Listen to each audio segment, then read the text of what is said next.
autonome d'Abidjan une référence internationale. Cette émission vous est présentée par la Sodemi, la porte d'entrée du secteur minier ivoirien. Luxury Immobilier. Construisons l'avenir ensemble. Tidjane Thiam est devenu ce week-end le 3e président élu de l'histoire du PDCI. Le congrès extraordinaire du parti qui s'est finalement tenu ce vendredi à Yamoussoukro a plébiscité l'ancien patron du Crédit Suisse. Il a recueilli 96,5% des voix exprimées contre 3,2% pour son adversaire Jean-Marc Yassé. Quelle est la prochaine étape? Quels sont les défis du nouveau président du PDCI RDA? Ce sera notre premier sujet de ce soir. Et puis nous nous intéresserons à l'actualité africaine, notamment à la situation en Guinée et en RDC. Conakry a été durement frappé par l'explosion d'un centre de dépôt d'hydrocarbures qui a provoqué d'importants dégâts matériels, des pertes en vie humaine et mis à l'arrêt l'économie du pays.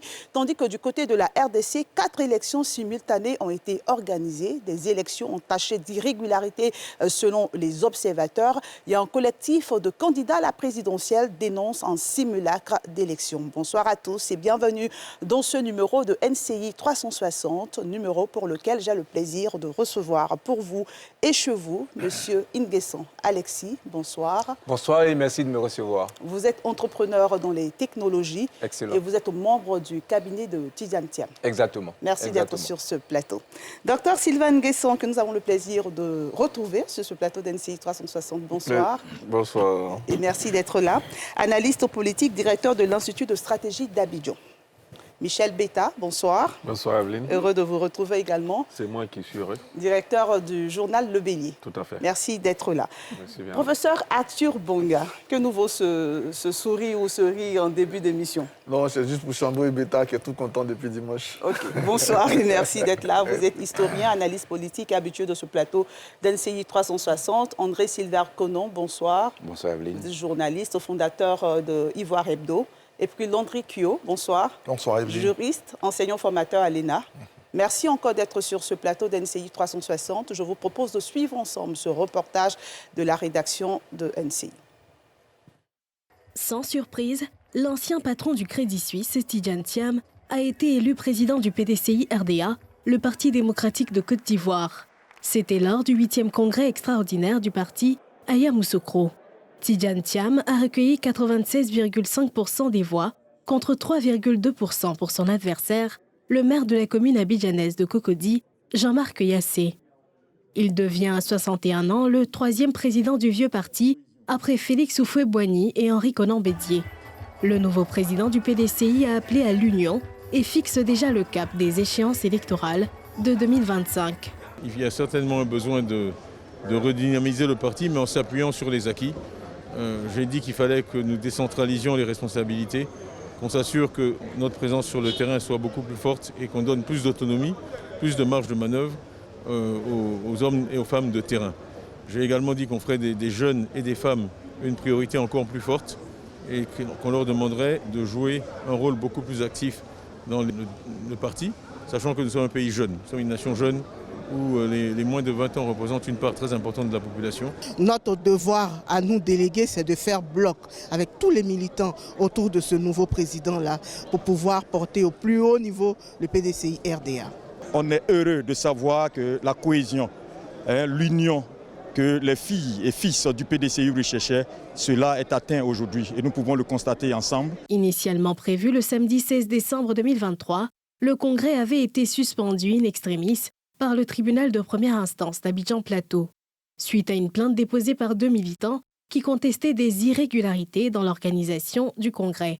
Après cette élection, Tidjane Thiam devient la principale figure de l'opposition en Côte d'Ivoire. Si le successeur de Henri Konan Bédié est un brillant banquier, désormais dans l'arène politique, il devra faire ses classes. Ses premières actions sont très attendues. Alexis Nguessan, je vais commencer par vous. Après des péripéties politico-judiciaires, le congrès extraordinaire du PDCI RDA s'est finalement tenu. On a cette victoire de Tidjane Thiam. Peut-on parler d'une victoire écrasante ou d'un passage en force? Non, on parlera plus de la manifestation de la volonté de la base du PDCI. Okay. Vous voyez, quand il y a eu le report du Congrès, nous avons assisté à divers types de réactions. Nous avions des personnes qui voulaient avoir des réactions de rue, des réactions violentes.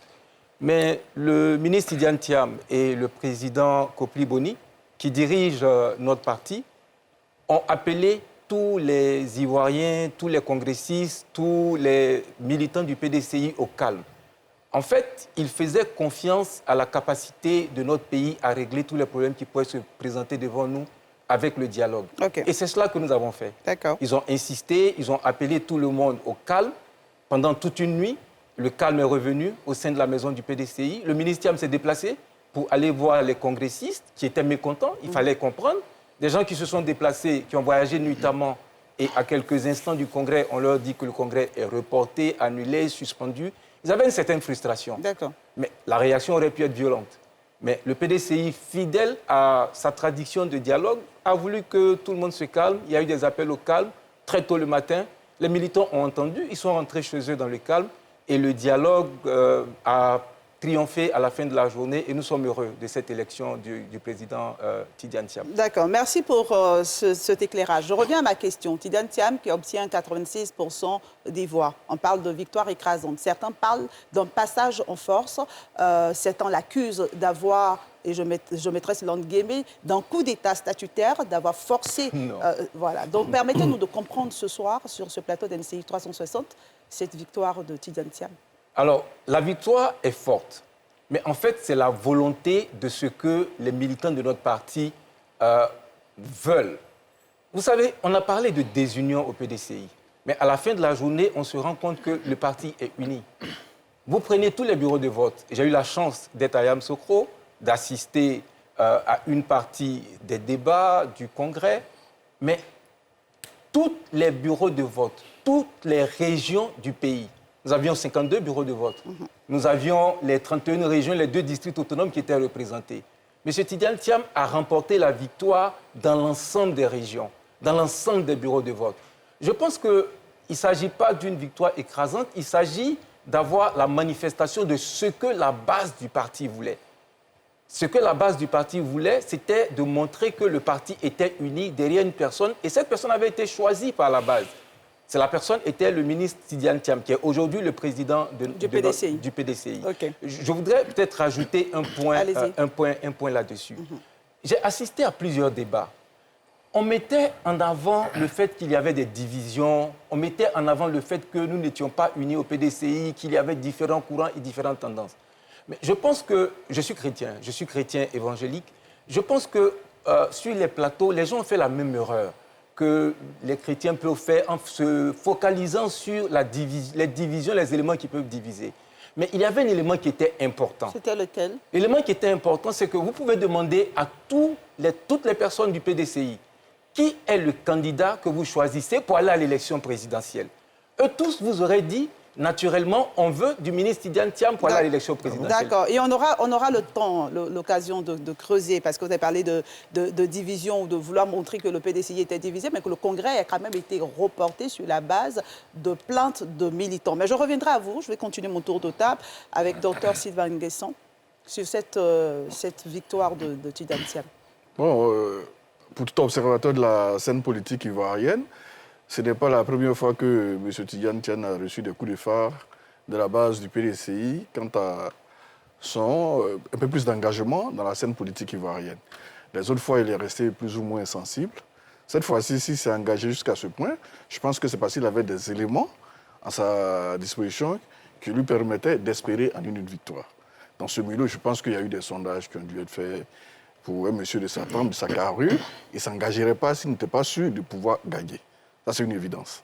Maintenant, eux, en face, naturellement, pour un grand parti comme le PDCI, qui a eu à gérer la Côte d'Ivoire avant les années d'indépendance, après l'indépendance de 60 à 99, qui a eu à collaborer avec le pouvoir jusqu'en 2018, ils ont des cadres qu'il faut pour aspirer à la présidence. Donc c'est tout à fait normal que de part et d'autre, il y ait des tiraillements.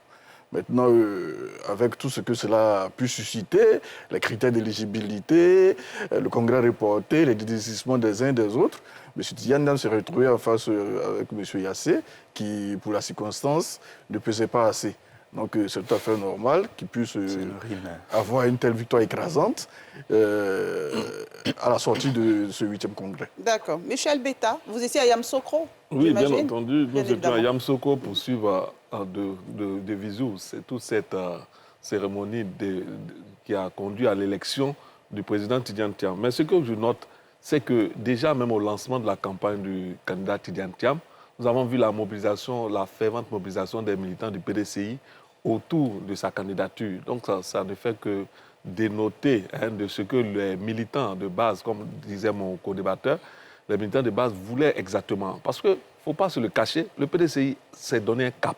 Un cap depuis, après le décès de son président, c'est celui de reconquérir le pouvoir. Et dans toutes ses analyses, il a dit, même le thème du congrès était suffisamment évocateur à ce propos, résilience et cohésion, défi pour 2025. Donc c'était quoi? C'était choisi un profil qui, ma foi, les militants pensent qu'il peut les conduire à cette victoire de 2025. Donc ça s'explique suffisamment parce que les autres candidats, beaucoup ont dit qu'ils n'étaient pas intéressés par la magistrature suprême, mais ils étaient intéressés seulement par la présidence du PDCI. Donc ça a joué en faveur de Tidjane Thiam qui a vraiment capitalisé les énergies et les volontés des militants. OK. Arthur Banga?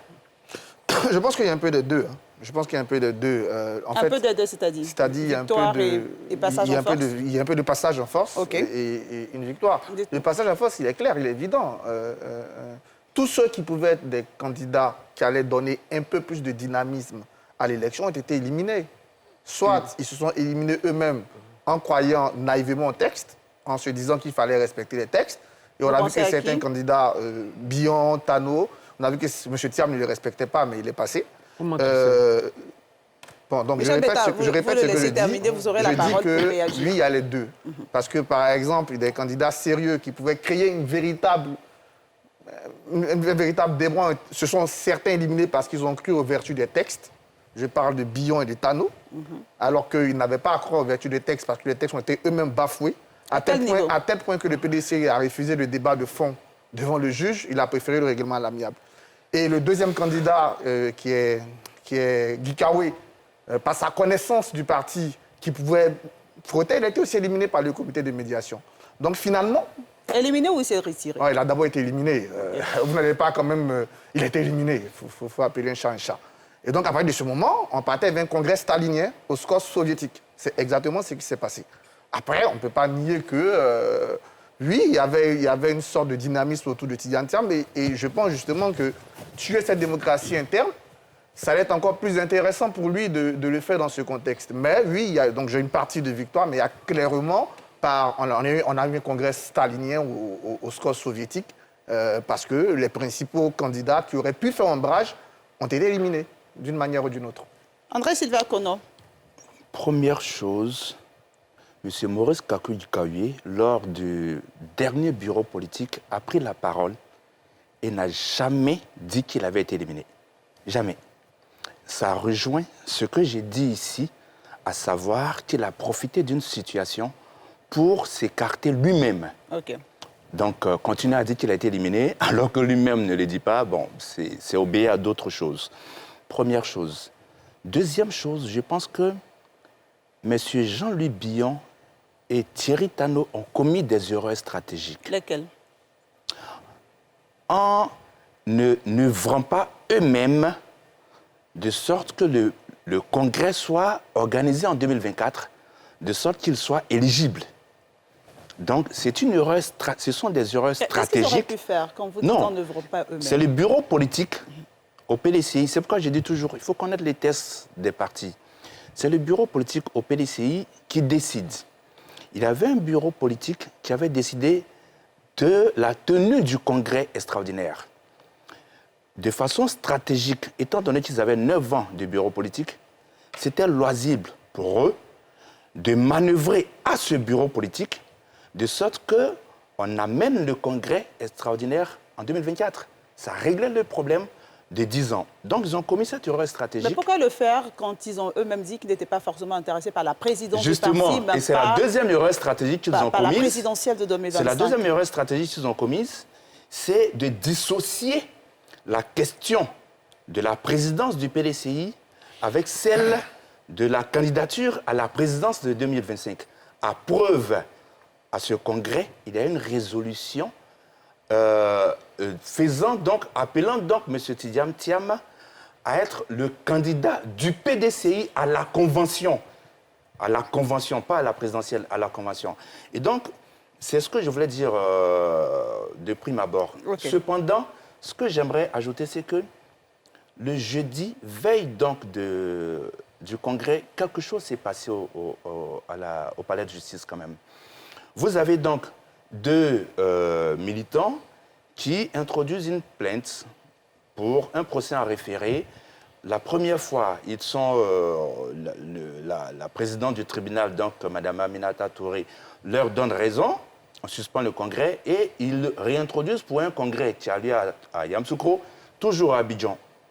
La juge elle, se déclare compétente et il y a le procès en référé.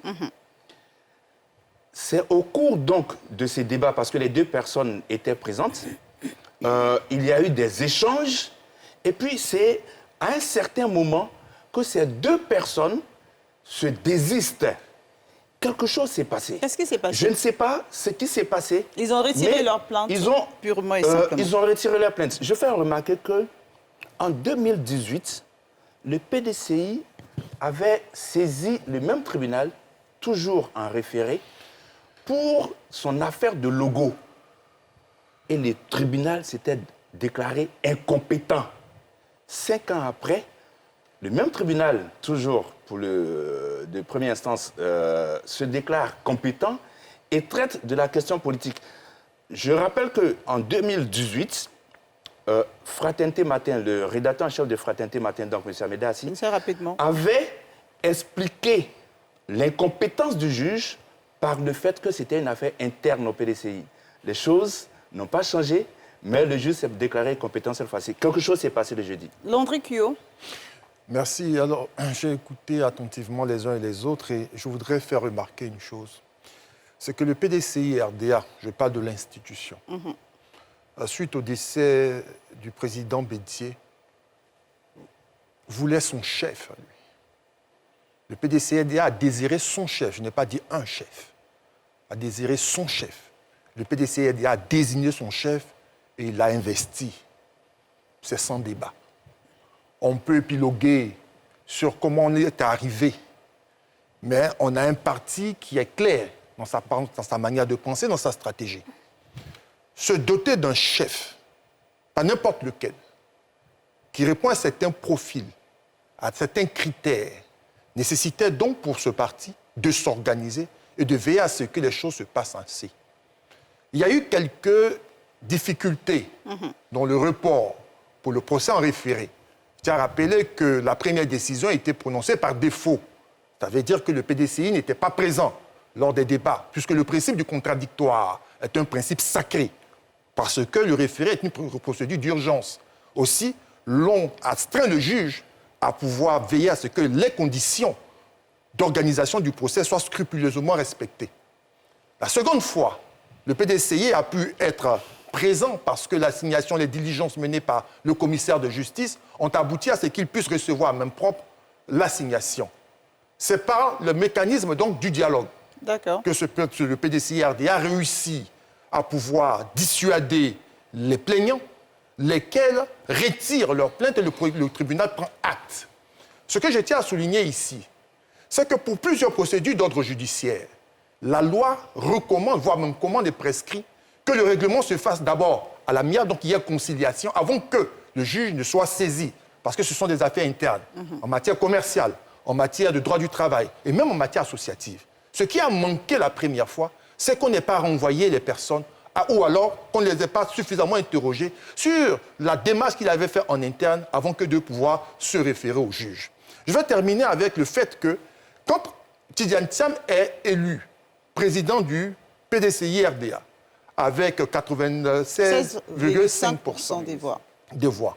On peut parler de score soviétique, sauf que ces personnes qui sont là, elles n'ont pas eu le fusil sur la tempe afin de décider. C'est bien librement qu'elles se sont déplacées. Okay. À Yamoussoukro, c'est bien librement qu'elles sont allées, elles ont décidé que celui-ci soit leur président. Maintenant, pour les conditions, pour savoir que X a été éliminé ou pas, jusqu'à présent, nous n'avons entendu aucune déclaration venant de n'importe lequel des candidats qui dirait qu'il a été éliminé. S'il y a des personnes qui se sont senties éliminées, qu'elles aient le courage de le dire, parce que personne ne fera leur combat à leur place. D'accord. Je vais terminer cela avec Allez-y rapidement. La démarche stratégique, pour moi, ce congrès avait un enjeu. Le PDCI-RDA voulait permettre à son président, qu'il estime être in fine candidat à l'élection de 2025, avoir le temps de pouvoir s'organiser. En particulier le président Tidjane Thiam. C'est en cela que la fameuse résolution, en son article 3, dit, et c'est extraordinaire, que le président élu est le candidat du PDCI-RDA, fermant la porte à toute autre personne, parce que étant candidat contre Tidjane Thiam, qui est candidat du PDCI-RDA, c'est d'être donc en opposition avec le parti. Bien noté. D'André qui a bien compris, Alexis Nguesson qui veut apporter la réplique à Tubanga ou qui veut réagir. Non, je veux juste dire une chose. Et ensuite, Michel. Mon frère André Sylvain Conan le disait, il disait il y a quelque chose qui s'est passé. Effectivement, quelque chose s'est passé ce jour-là au tribunal. Qu'est-ce que c'est? C'est le dialogue qui a triomphé. D'accord. C'est le dialogue qui a triomphé. Et le dialogue, en fait, est quelque chose que le PDCI prône depuis très, très longtemps. Le dialogue a triomphé. Donc, il y avait deux options. On allait soit dans des options judiciaires, dans des options violentes, OK? Mais la direction du parti a dit, faisons triompher le dialogue. Et c'est ça qui s'est passé. Rien que le dialogue, quand on sait qu'ils ont dénoncé des irrégularités, ils ont dénoncé des doublons sur la liste, l'absence de certains congressistes et tout ça, ça a été réglé... par le dialogue. Par le dialogue. Et je pense qu'il faut qu'on commence à y croire. Je pense que pendant trop longtemps, les Ivoiriens sont habitués à trouver des modes, soit la justice, qui n'est pas une nouvelle chose en soi, soit la violence que nous dénonçons pour régler les problèmes. Pour une fois, on se retrouve face à une situation qui est une situation de tension et le président du parti prend son bâton de pèlerin, envoie des personnes et à la fin, le dialogue triomphe. Et je pense que c'est un précédent et je veux que ça fasse tache d'huile dans tous les partis politiques et également pour toutes les questions qui peuvent se poser entre les divergences que nous pouvons avoir au niveau de la Côte d'Ivoire. La question, c'est pourquoi le dialogue n'a pas prévalu en interne. Alors, vous me donnez l'opportunité de saluer un monsieur, le professeur Kopli Boni. Vous vous rendez compte qu'il y a eu une déclaration après l'annulation du premier, de la date du 16. Il a dit une chose, je ne sais pas, c'est passé sous silence. Le professeur a dit, nous avons eu des dysfonctionnements internes. Et nous allons veiller à corriger cela. Pour moi, c'est faire preuve d'humilité que de reconnaître que dans le processus, il y a eu un dysfonctionnement. Il s'évertue à le corriger, on met le dialogue devant et on a vu le résultat. On est arrivé à avoir un président sans aucune violence, sans aucun désaccord majeur. D'accord. Michel Bétard, oui, moi, je vais revenir un peu sur l'organisation même pratique de ce congrès. Lors du congrès de Yamoussoukro, cela a été expliqué. Le comité électoral avait une mission, le conseil de consensus avait aussi une mission. C'est ainsi que le comité électoral, dans sa mission, a recensé, a recueilli les différentes candidatures, essayé de mettre sous pli les forces et faiblesses de chaque candidat. Et c'est ces forces et faiblesses qui ont été portées au comité de consensus pour approcher les candidats en vue d'obtenir un consensus.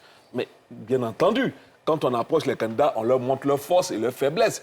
D'autres ont pu interpréter ça comme un rejet de leur candidature, mais il n'en était rien, puisque à la fin, le président du comité électoral a expliqué qu'on ne pouvait pas exclure un candidat puisqu'il fallait attendre le congrès. Comment vous expliquez le fait que Maurice Kakugi-Kayo parle d'injustice, a parlé d'injustice? Oui, il a parlé d'injustice, il a parlé d'injustice, bien entendu, mais je parle de ce que le comité électoral a dit, parce qu'il a expliqué en long et large qu'est-ce qui s'est passé. Donc, le comité électoral, pour permettre aux téléspectateurs de comprendre, parce que selon les différentes conférences de presse qu'on a suivies, le comité électoral aurait apporté une notification au camp Gikawe.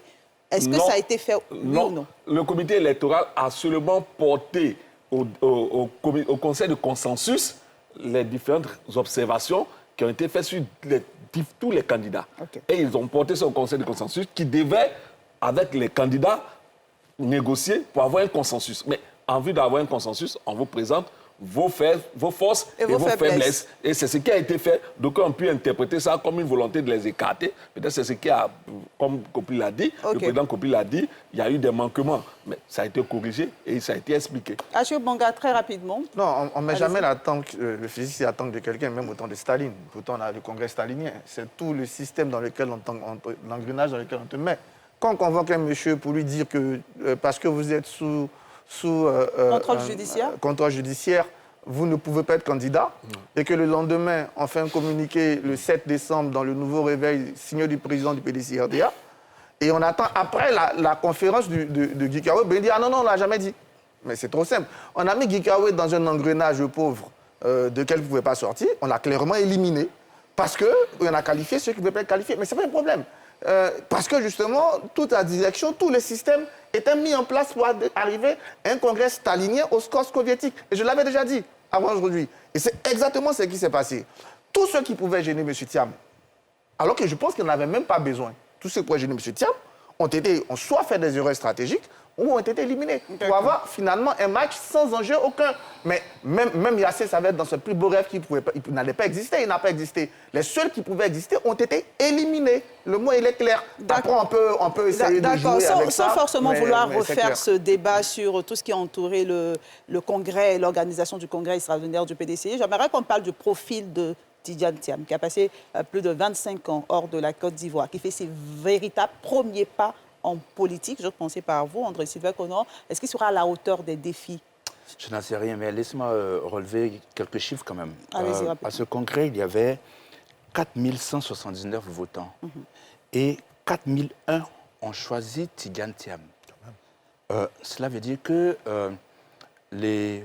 on va dire, les pro-Dikaoué, les pros et autres, soit ils étaient minoritaires, soit, en fin de compte, ils ont choisi Tidjane Thiam parce que... Ils se sont inscrits dans le consensus voilà, justement. Donc, vous voyez, j'ai l'impression que Arthur est focus sur quelque chose qu'il veut forcément défendre, alors que... Sauf que j'aimerais qu'on évolue dans le débat sans refaire ce débat d'organisation. Monsieur Dikaoué n'a jamais été éliminé. Prenez le... Bon, on va vraiment pas continuer à faire cela. On va pas cristalliser le débat. Regardez le rapport. Le rapport qui a été lu, non contesté, parlait d'un rapport interne du comité électoral visant les vulnérabilités de chaque dossier.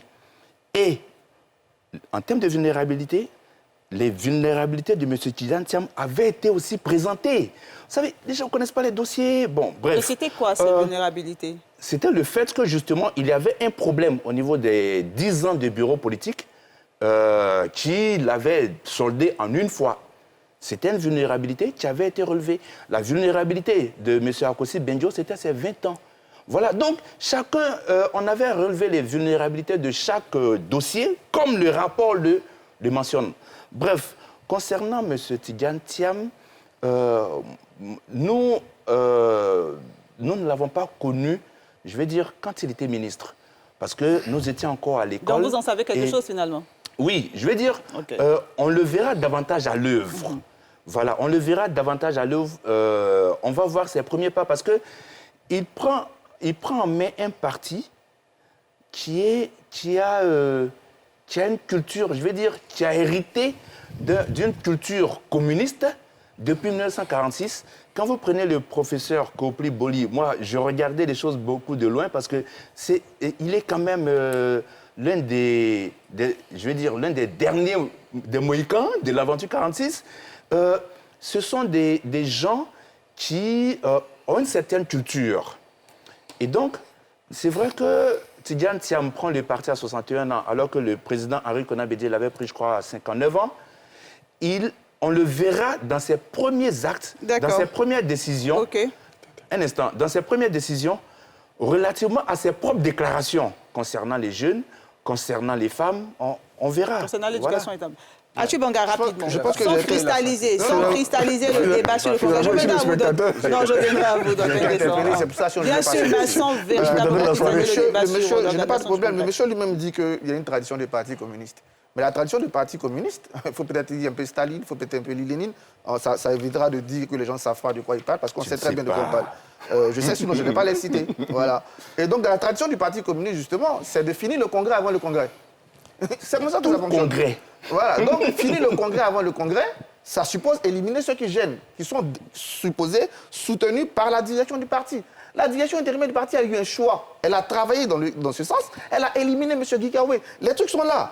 Il a clairement dit, il a montré, il a même cité. Il a cité. Laissez-le terminer, s'il vous plaît. Laissez-le terminer, mais pour qu'on se comprenne. Bon, aujourd'hui, au moins, les téléspectateurs voient ce qui s'est passé la dernière fois. C'est toujours dans mon temps de parole que je suis interrompu. Allez-y. Et quand je réclame, on dit Banga. Allez-y, Banga, allez-y. Terminez, s'il vous plaît. Très bien. Il faut quand même préciser que très souvent, je suis le plus agressé. Vous ne le dites pas souvent. Et ça, on vient de le voir. Donc, je reviens sur ce que je dis. Il a été éliminé, il a dit, il a même fait deux conférences de presse dessus. Il a même fait 2 conférences de presse là-dessus et un communiqué du 7 décembre de M. Kopili-Boni qui le confirme. Voilà. Après, ça n'empêche pas de continuer. Mais là, il y a un problème. On note bien. Docteur Sylvain Nguesson. Tu as déjà parlé 5 fois. C'est la deuxième fois que je parle. Allez-y. Sur l'histoire des Guikaoué, du Congrès, chacun retient ce qu'il peut retenir. En fonction de... C'est pourquoi j'aimerais qu'on évolue dans le débat, parce qu'il y a beaucoup de points importants à aborder. Bon, si vous m'aviez interrogé autant, oui, allez-y. Chacun retient ce qu'il veut retenir de cette affaire-là. Voilà. Ceux qui veulent faire la part belle à leur posture en jetant les cailloux dans le jardin du PDCI, ils retiennent ce qu'ils retiennent. Ceux du PDCI qui voulaient avancer, ils avancent, ils retiennent ce qu'ils ont à retenir. C'est une vieille histoire déjà. Parlant de M. Tidjane Thiam et sa capacité à pouvoir tenir certains engagements, je l'ai écouté tout à l'heure encore, il disait qu'il va falloir une décentralisation de la gestion du PDCI. La Côte d'Ivoire, c'est quand même 110 départements, c'est 470 sous-préfectures, plus de 1000 villages, une seule personne, même si c'est le parti d'inspiration communiste, la centralisation n'a plus sa place. Il a parlé de décentralisation. Ça suppose un renouvellement des instances. Je ne connais pas trop les thèmes, mais je suppose par département. Et là, on espère que les 2 années qui restent permettront au PDCI, parce qu'ils ont une forte équipe, mais malheureusement, les tiraillements qu'il y a eu peuvent susciter des bras morts qui vont regarder tout ça de loin, même en acceptant des responsabilités. Il serait intéressant que ceux qui veulent vraiment aller au four, ceux qui veulent aller au charbon, ils soient pour les 20 mois à venir, de sorte à occuper effectivement le terrain. Parce qu'à lui seul, la boîte charismatique et la boîte jeune, il ne peut pas couvrir 322 462 km². D'accord. Alexis Nguesson, ensuite, Landry Kyo. Alors, déjà, j'ai entendu parler de passage en force. On se souvient tous... C'était une question. Non, j'ai entendu quelque part quelqu'un parler de passage en force. La décision de tenir le congrès à Yamoussoukro, la validation de l'heure du congrès, on a eu la décision à 18h, 19h. Déjà, à 21h, on avait les premiers messages des congressistes des 4 coins de la Côte d'Ivoire qui disaient « Nous sommes en route, nous venons à Yamoussoukro ». Si tant est que les personnes qui se disent « J'ai été éliminé, j'ai été écarté », je ne crois pas, si tant est que c'était vrai, on n'allait pas avoir cet engouement. Nous sommes sur 6 000 personnes, il y a 5 000 déjà qui font le déplacement en l'espace de quelques heures pour aller à Yamoussoukro. Et ces gens qui font le déplacement vont donner plus de 90% de leur voix à M. Tidjane Thiam. Je pense pour ma part que la démocratie, en fait, désolé les politologues, les experts, je n'en suis pas un, je suis du domaine privé, mais quand on voit tout un peuple, tout un ensemble de personnes porter leur voix sur quelqu'un, on ne peut pas parler de passage en force. Ensuite, sur ce plateau aussi, j'ai entendu parler d'opacité. Non, il n'en est rien. Nous avons eu un processus... Mais il y a quand même eu ce communiqué de Jean-Luc Billon et de Thierry Tano qui dénonçaient une certaine opacité au sein du PDC. Il faut le rappeler. C'est leur dénonciation. Pour le besoin de compréhension des téléspectateurs. La confidentialité d'un processus avec de l'opacité. Je ferme la parenthèse sur ça. Je voudrais aussi parler de la question que vous avez posée tout à l'heure. J'ai entendu M. Tidjane Thiam faire ses premiers pas en politique. Véritable premier pas, c'est une question. Dites-nous. 1995, il est la personne que le président Bédié envoie sur un plateau de télé comme celui-là pour aller donner la réplique à un éminent juriste ivoirien qui s'appelle le professeur Francis Audier. Et les éléments sont là. Donc, il ne fait pas ses premiers pas en politique. Il n'y a pas eu d'opacité. Il n'y a pas de passage en force. Il y a l'expression de ce qu'un parti veut. Bon, peut-être que beaucoup de personnes ne sont pas habituées à cette méthode qui constitue la méthode du dialogue, de prendre son temps pour que les choses arrivent, mais c'est la méthode du PDCI et c'est la méthode de M. Tidjane Thiam. D'accord. Landry Kyo, ensuite Michel Beta. Je vais très rapidement, pour moi, tout en rappelant aux téléspectateurs que le téléphone est ouvert et que vous pouvez appeler pour donner votre avis sur le sujet. Pour moi, comme il le soulignait, le temps d'exécution pour la tenue de 2 congrès, le premier le 16 décembre et le second le 22, est tellement court que s'il faut pouvoir avoir un parti, une machine capable de mobiliser, de conditionner les esprits et disposer, je dirais bravo. En tout cas, le PDCI, c'est très fort. Alors là, c'est super fort. Pour ma part, je crois en la liberté individuelle et j'insiste sur le fait que ces personnes ont décidé individuellement. De choisir un président. Je ne peux pas... Moi, j'aimerais qu'on parle du profil. Justement, je vais aller sur le profil. Je vais aller sur le profil parce que je ne voudrais pas insulter leur intelligence. C'est librement qu'elles ont choisi. Et je leur concède ça. Je leur concède. Autre chose, c'est que, pour ma part, l'élection de Tidjane Thiam procède de l'idée qu'on a du leadership qui peut incarner à la tête d'un parti comme le PDCI-RDA. C'est le PDCI-RDA. Ce n'est pas n'importe quel parti. Alors, quand on fait le choix de cette personne-là, il y a forcément des incidences sur la politique nationale. La première incidence, c'est que ça nous sort d'un certain stress démocratique. Vous savez, au sortir des élections locales, on avait le sentiment d'avoir un parti comme le RHDP dominateur, au point où les autres n'existaient plus du tout. Ça crée le désespoir chez les autres. Mais lorsque vous avez à la tête d'un parti comme le PDCI-RDA, que l'on a tous félicité sur le plateau par sa résilience, sa capacité de résistance, à ce moment, les gens se disent « Attention, il y a de la concurrence ».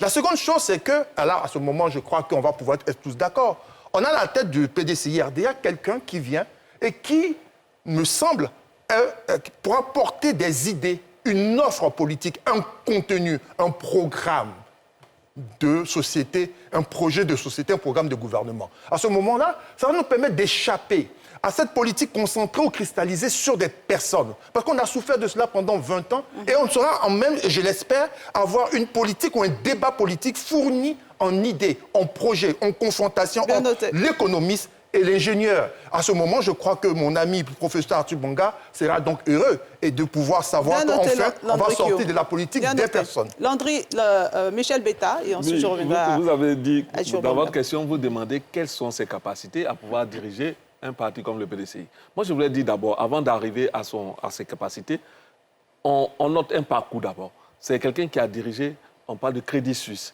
qui a dirigé les plus grosses structures dans le monde. Tout à fait. Et puis, il a dirigé où? Chez ceux qui sont, je peux dire, qui sont nos colonisateurs. Mais on parle surtout d'un parcours professionnel et moi je parle d'un parcours politique. Mais j'en viens.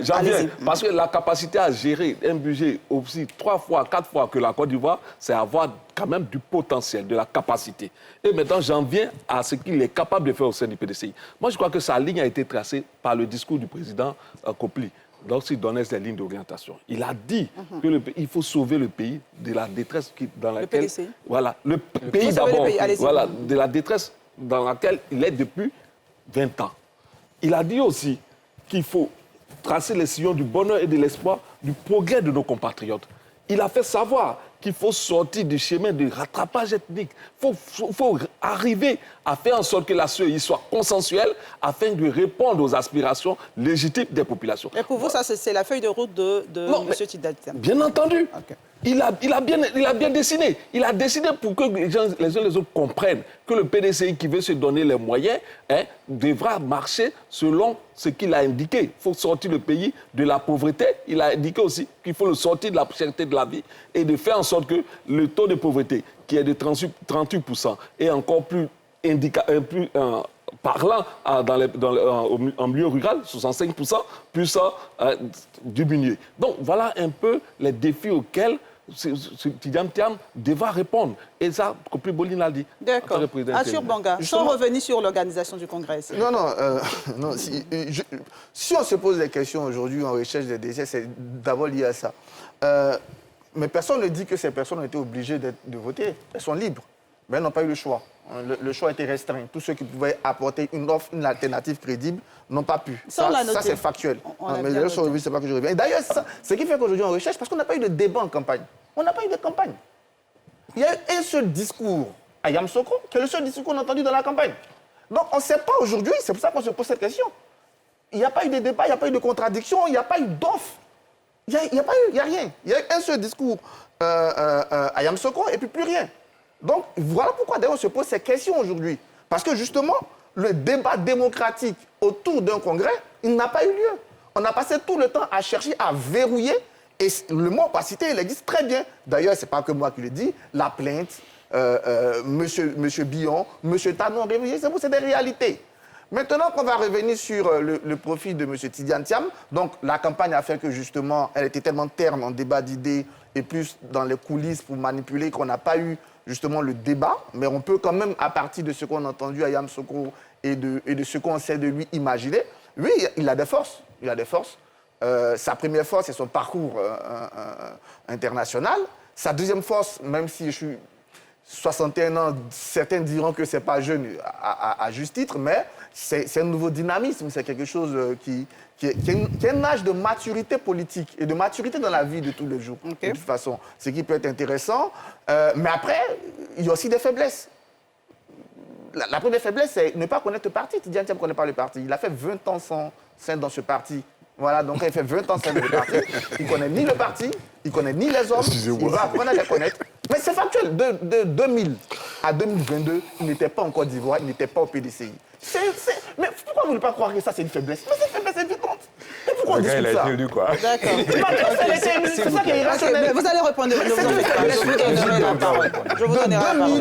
De 2000 à 2022, le monsieur n'était pas là. Donc, il ne connaît pas le parti. Il ne connaît pas les hommes du parti. D'ailleurs, celui qui se représente sur ce plateau, je ne suis pas sûr qu'il ait un parcours politique assez longtemps. Ça dénonce ça, c'est une faiblesse. Il ne connaît pas le parti, il ne connaît pas le pays. Ce sont des faiblesses. D'accord. Merci, Achille Bonga. Alexis Nguesson. Je voudrais dire une chose. Je voudrais vraiment dire une chose. Dites-nous.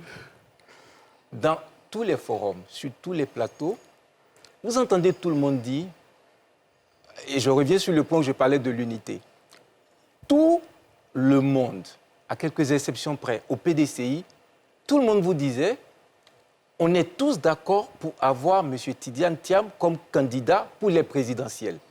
Donc ça, il y avait une quasi-unanimité sur cette question. Okay. D'où est-ce que la divergence venait? La divergence était une question d'approche. Vous aviez des gens qui disaient, nous voulons que M. Tidiane Thiam soit uniquement le candidat au présidentiel, mais pas le président du parti. Vous aviez un autre groupe de personnes qui disaient, nous voulions que M. Tidiane Thiam utilise les deux. Je viens du monde de l'entreprise, comme je le disais tout à l'heure. C'est un débat qui est normal. La finalité est commune. Là où on ne s'entend pas, c'est sur l'approche. D'accord. Mais à un moment donné, il y a un choix qui s'est opéré. Et le choix était de faire de M. Tidiane Thiam à la fois le président du parti et celui qui allait représenter le parti pour les présidentielles. Et nous avons obligation, tous, membres du PDCI, d'être derrière lui dans une situation comme celle-là. Il était important de souligner là-dessus. Je voudrais aussi dire une autre chose en ce qui concerne M. Tidiane Thiam. Souvent, quand on présente M. Thiam, on le présente comme quelqu'un qui vient de l'international. Mais en fait, selon moi, les plus grands succès de M. Tidiane Thiam ne viennent pas de l'international. Ses plus grands succès viennent de la Côte d'Ivoire. Et il a dit ici même, dans cette même salle, sur ce plateau, quand il parlait de ce qu'il a fait quand il est arrivé à la tête du Bénin. Il a été responsable du Bénin. Il est celui qui a travaillé à concevoir plusieurs travaux que nous voyons jusqu'aujourd'hui en train de s'exécuter. Et quand on dit qu'il ne connaît pas le parti, vous n'avez qu'à rentrer dans une salle au niveau du PDCI avec M. Tidiane Thiam. Le nombre de personnes qui viennent avec le sourire lui rappeler ce qu'ils ont fait ensemble. J'ai eu l'opportunité d'être avec M. Tidiane Thiam dans une petite localité qui s'appelle Aboudé Dadié. Quand on est arrivé dans cette localité, les personnes qui étaient là ont rappelé à M. Thiam, M. Thiam, vous êtes déjà venu ici. D'accord. Donc vous nous dites qu'il connaît le parti, il connaît la Côte d'Ivoire. Il connaît la Côte d'Ivoire et les Ivoiriens le connaissent. Et les Ivoiriens le connaissent. Et les Ivoiriens le connaissent. Bien votre avis. Donc, okay. Ensuite, André Silva-Kono. Je voudrais dire quand même que le PDC est un vieux parti. Ils ont les cadres qu'il faut. Dans un premier temps, on a vu M. le maire Akossi Benjo retirer sa candidature pour se rallier à celle du ministre Tidiane Thiam. On a vu d'autres également, les gens de l'ombre, etc., l'administration du PDCI. Je pense que ceux-là, quand même, c'est une équipe qui va travailler. Le président du PDCI, ce n'est pas quelqu'un qu'on va aller déposer sur une île pour pondre la solution aux problèmes ivoiriens. Non. Il a parlé d'approche participative. C'est toute une équipe qui se met à la disposition, même si Il a fait 20 ans hors de la Côte d'Ivoire, qui ne lisait pas chaque jour les journaux ivoiriens, qui ne suivait pas chaque jour le journal ivoirien, mais il a quand même certaines personnes pour l'orienter. Encore que, je crois, pour quelqu'un qui s'engage en 2023, qu'il a pris le temps quand même de se préparer. Deuxième élément sur lequel je voudrais, excusez-moi, revenir. La Côte d'Ivoire, dans le milieu militant, ce sont des professionnels, la Côte d'Ivoire a une civilisation écrite. Que ce soit le BNET, que ce soit les grands travaux, le ministère, tous les ministères ont aujourd'hui le bureau de la prospective, le Conseil national de sécurité. L'administration laisse des traces. De sorte qu'en cas d'alternance, celui qui arrive sache à peu près où tel dossier en était quand il a remporté les élections, etc. etc. Donc, on prie qu'il n'y ait pas de violence, de sorte qu'il y ait pour la première fois une transition démocratique, civile, de sorte que celui qui remporte les élections, il y a des Ivoiriens qui seront là, ceux qui ont géré le CNS, ceux qui ont géré le BNET, ceux qui ont géré la SOTRA, pourront toujours expliquer, voici où on en était sur tel dossier, tel dossier, tel dossier. Donc, capitaliser, mettre, focus sur une seule personne, pour moi, ça ne fait pas sérieux. C'est toute une équipe qui gère un pays, c'est toute une équipe qui gère un parti politique. C'est peut-être une faiblesse, mais je n'en vois pas la portée. André Sylvain Kono. Tout à l'heure, j'ai ri parce que il y a des éléments de langage qui reviennent, qui rappellent en fait Alassane Ouattara. Vous voyez, ceux qui avaient peur d'Alassane Ouattara, comme ceux qui ont peur aujourd'hui de Tidjane Thiam, disent tout le temps, oh, vous savez, Alassane Ouattara, il ne connaît pas la Côte d'Ivoire. Alassane Ouattara, il a mis tout le temps hors du pays. Alassane Ouattara, il n'est pas ivoirien. Alassane Ouattara. C'est exactement ce que ceux qui ont peur aujourd'hui de Tidjane Thiam développent. À savoir que ça fait plus de 20 ans qu'il n'est pas en Côte d'Ivoire. Ça fait... Non. Le monsieur, malgré tout ce que les gens lui reprochent, les militants du PDCI disent on s'en moque. On s'en fout royalement, c'est lui qu'on veut comme président et sans doute que c'est lui qu'ils choisiront comme candidat à la présidence. 2025. Donc, pour moi, il faut aller de l'avant. Les militants du PDCI ont choisi leur président, on avance. Mais j'aimerais relever quand même, je ne sais pas si je me trompe parce que je n'y étais pas, mais Beta pourra peut-être... Je n'ai pas vu GPS, ni de représentants de GPS à ce congrès. Je ne sais pas.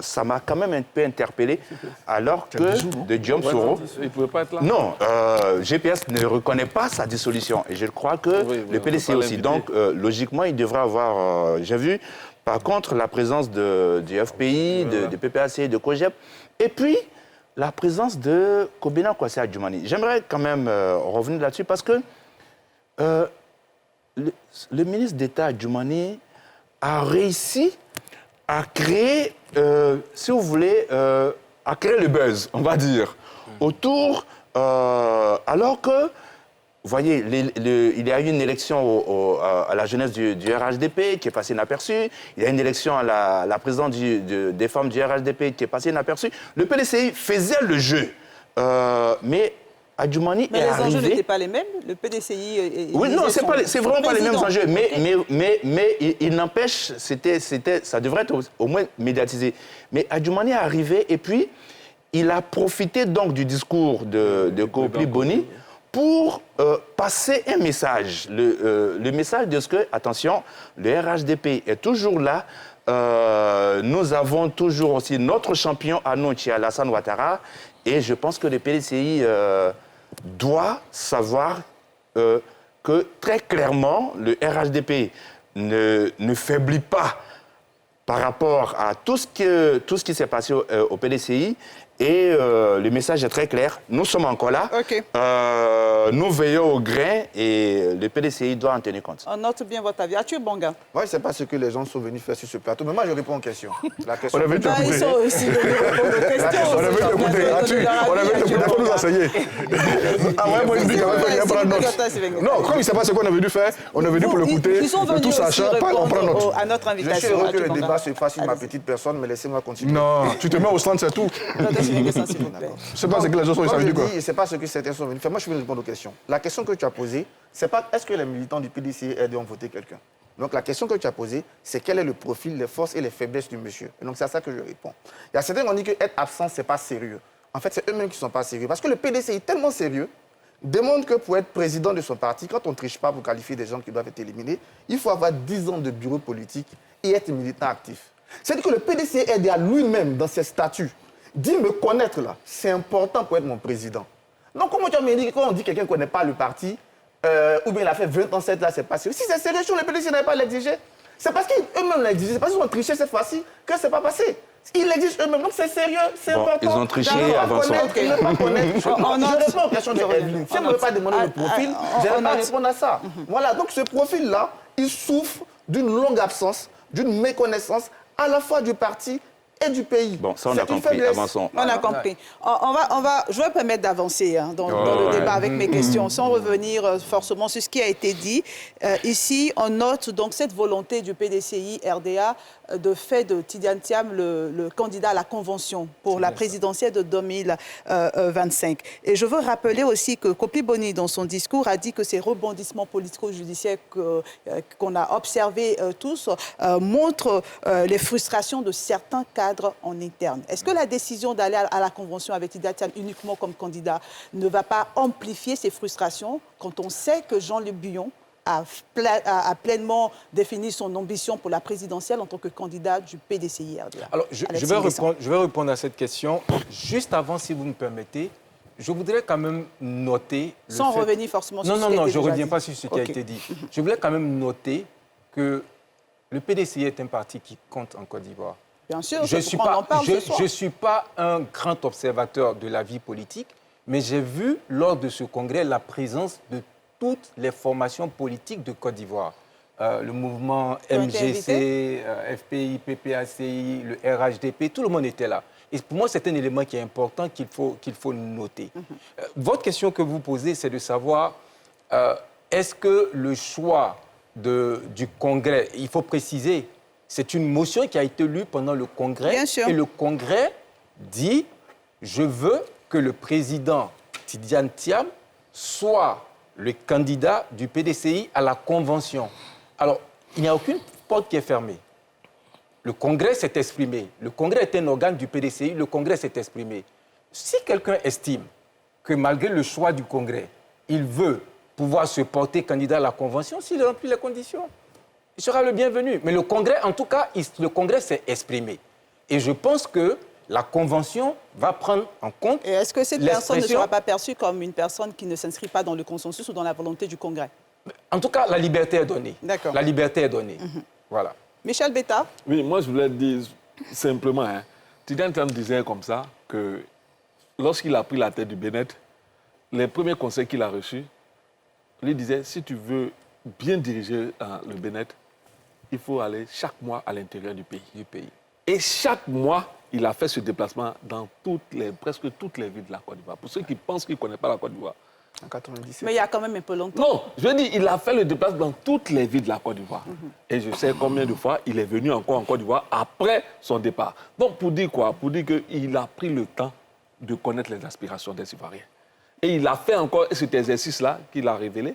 Il a appelé plus de 2000 congressistes avant le congrès pour entendre leurs préoccupations et les prendre en compte. Et là, vous revenez sur le profil. Est-ce qu'on peut aller sur... Non, je vais maintenant sur le dernier point, à savoir, est-ce que ça ne ferait pas de frustrer quand on voudrait aller... Est-ce que ça va pas amplifier les frustrations, parce que les frustrations, elles sont déjà là. L'un des points sur lesquels Tidjane Thiam a été interpellé, c'est de réussir la cohésion au sein du parti.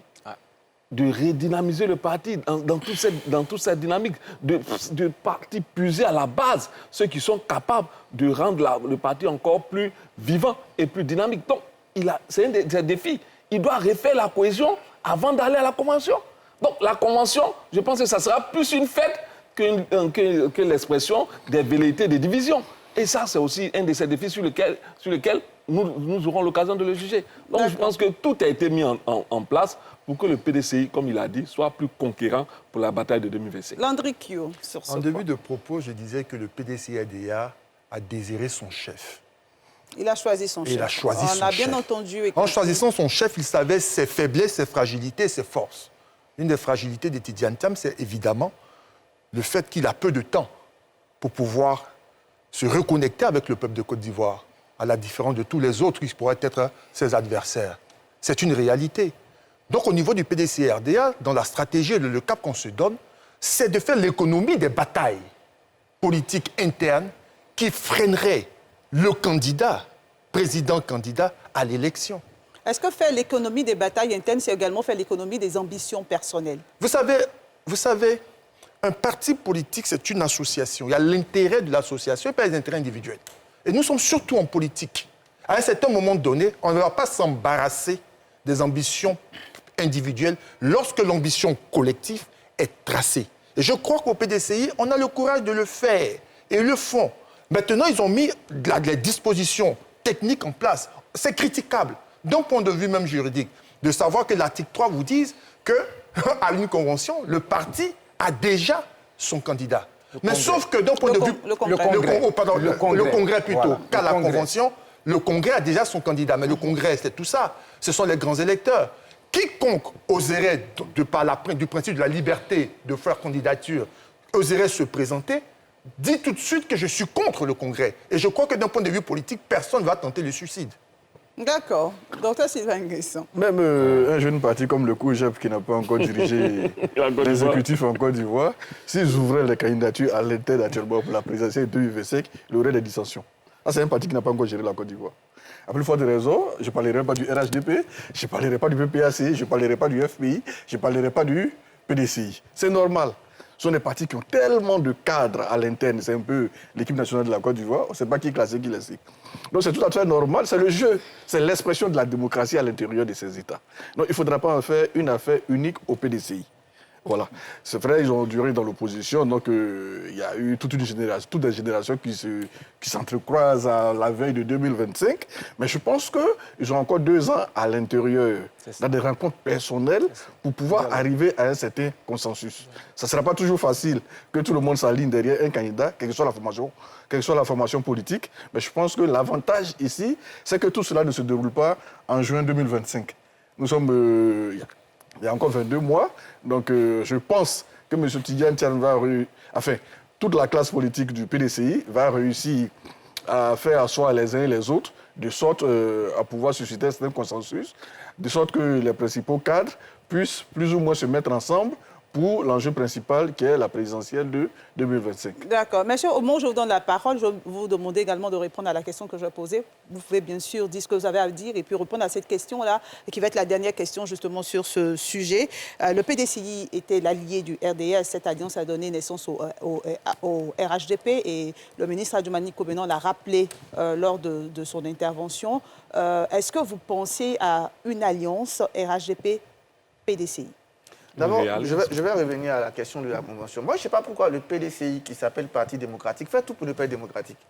Franchement, ils font tout pour ne pas être démocratique. Mais quelle est cette idée de parler de candidats du Congrès à une Convention? Mais quand on parlait de candidats du Congrès à une Convention, mais vous tuez tout. Vous tuez les débats démocratiques. Il ne faut pas que nos partis aient peur de la démocratie. La démocratie doit fonctionner d'abord dans ces partis pour mieux fonctionner. L'idée, c'était plutôt de dire... faisons en sorte qu'il y ait une convention transparente, loin de toute l'opacité et de tous les bricolages qui ont failli coûter le Congrès, pour qu'on ait une convention claire. Est-ce qu'on va partir d'une convention limitée à 6 000 électeurs pour une convention plus ouverte, où on va voir peut-être 10, 15, 20, 30 000 participants pour donner plus d'onction aux candidats? Non. L'idée, c'est de fermer le jeu de la convention et de créer de nouvelles frustrations. Ah, tu sais, on a bien compris. Ils vont commencer à aller titiller Billon, titiller Tano, titiller tous ceux qui veulent aller à la présidence. C'est inutile. Que le PDCI soit le parti démocratique pour que sa principale force soit sa démocratie et non ses héritages staliniens, comme je le dis. On a bien compris. Maintenant, votre avis. est-ce qu'il y aura une alliance? Non, elle ne peut pas être possible avant 2025. Voilà, je pense que c'est le score de 2025 qui va déterminer. Si le PDCI gagne l'élection, c'est peut-être eux qui vont chercher désormais à phagocyter le RHDP dans ce tour. S'ils perdent, ça serait à combien ils perdent? S'ils perdent lamentablement, je ne pense pas qu'ils auront encore la force de persister dans l'opposition, sauf si Thiam s'y dévoue vraiment. Et puis, s'ils perdent dans mais ça, il n'y a pas d'alliance possible avant 2025. Pour moi, ça va... André Sylvain Conon.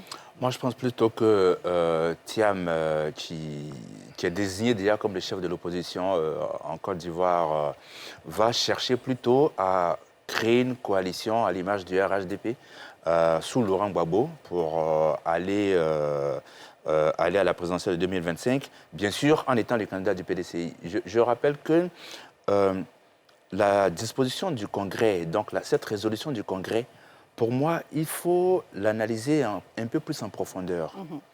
En réalité, cela participe de la stratégie du PDCI. Les gens n'ont pas fait beaucoup attention qu'en définitive, il y a eu beaucoup d'options stratégiques, à commencer par Maurice Kakou-Gikawe.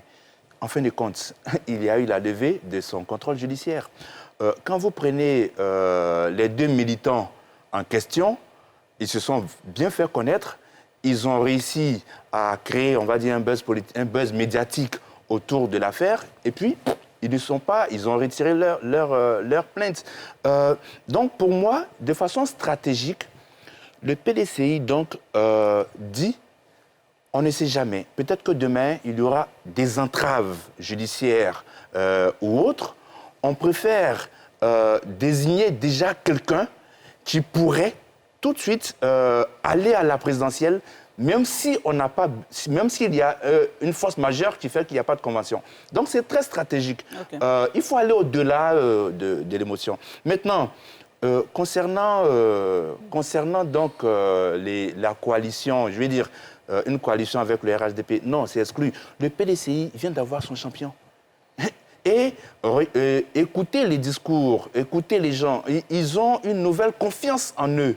Et de ce fait, non, c'est exclu. Moi, je pense qu'aujourd'hui, la pression au niveau du RHDP, qui doit bien comprendre qu'il y a une nouvelle force, qu'on l'aime ou qu'on ne l'aime pas, que Tidjane Thiam ait fait 25 ans à l'extérieur ou non, c'est une force avec laquelle il faut compter. Et le RHDP, je l'ai déjà dit ici, ce sera très difficile pour le président Alassane Ouattara de justifier une candidature en 2025 pour un 4e mandat, alors que le président Henri Konan Bédié n'est plus en course, paix à son âme, alors que le président Laurent Gbagbo n'est pas dans la course.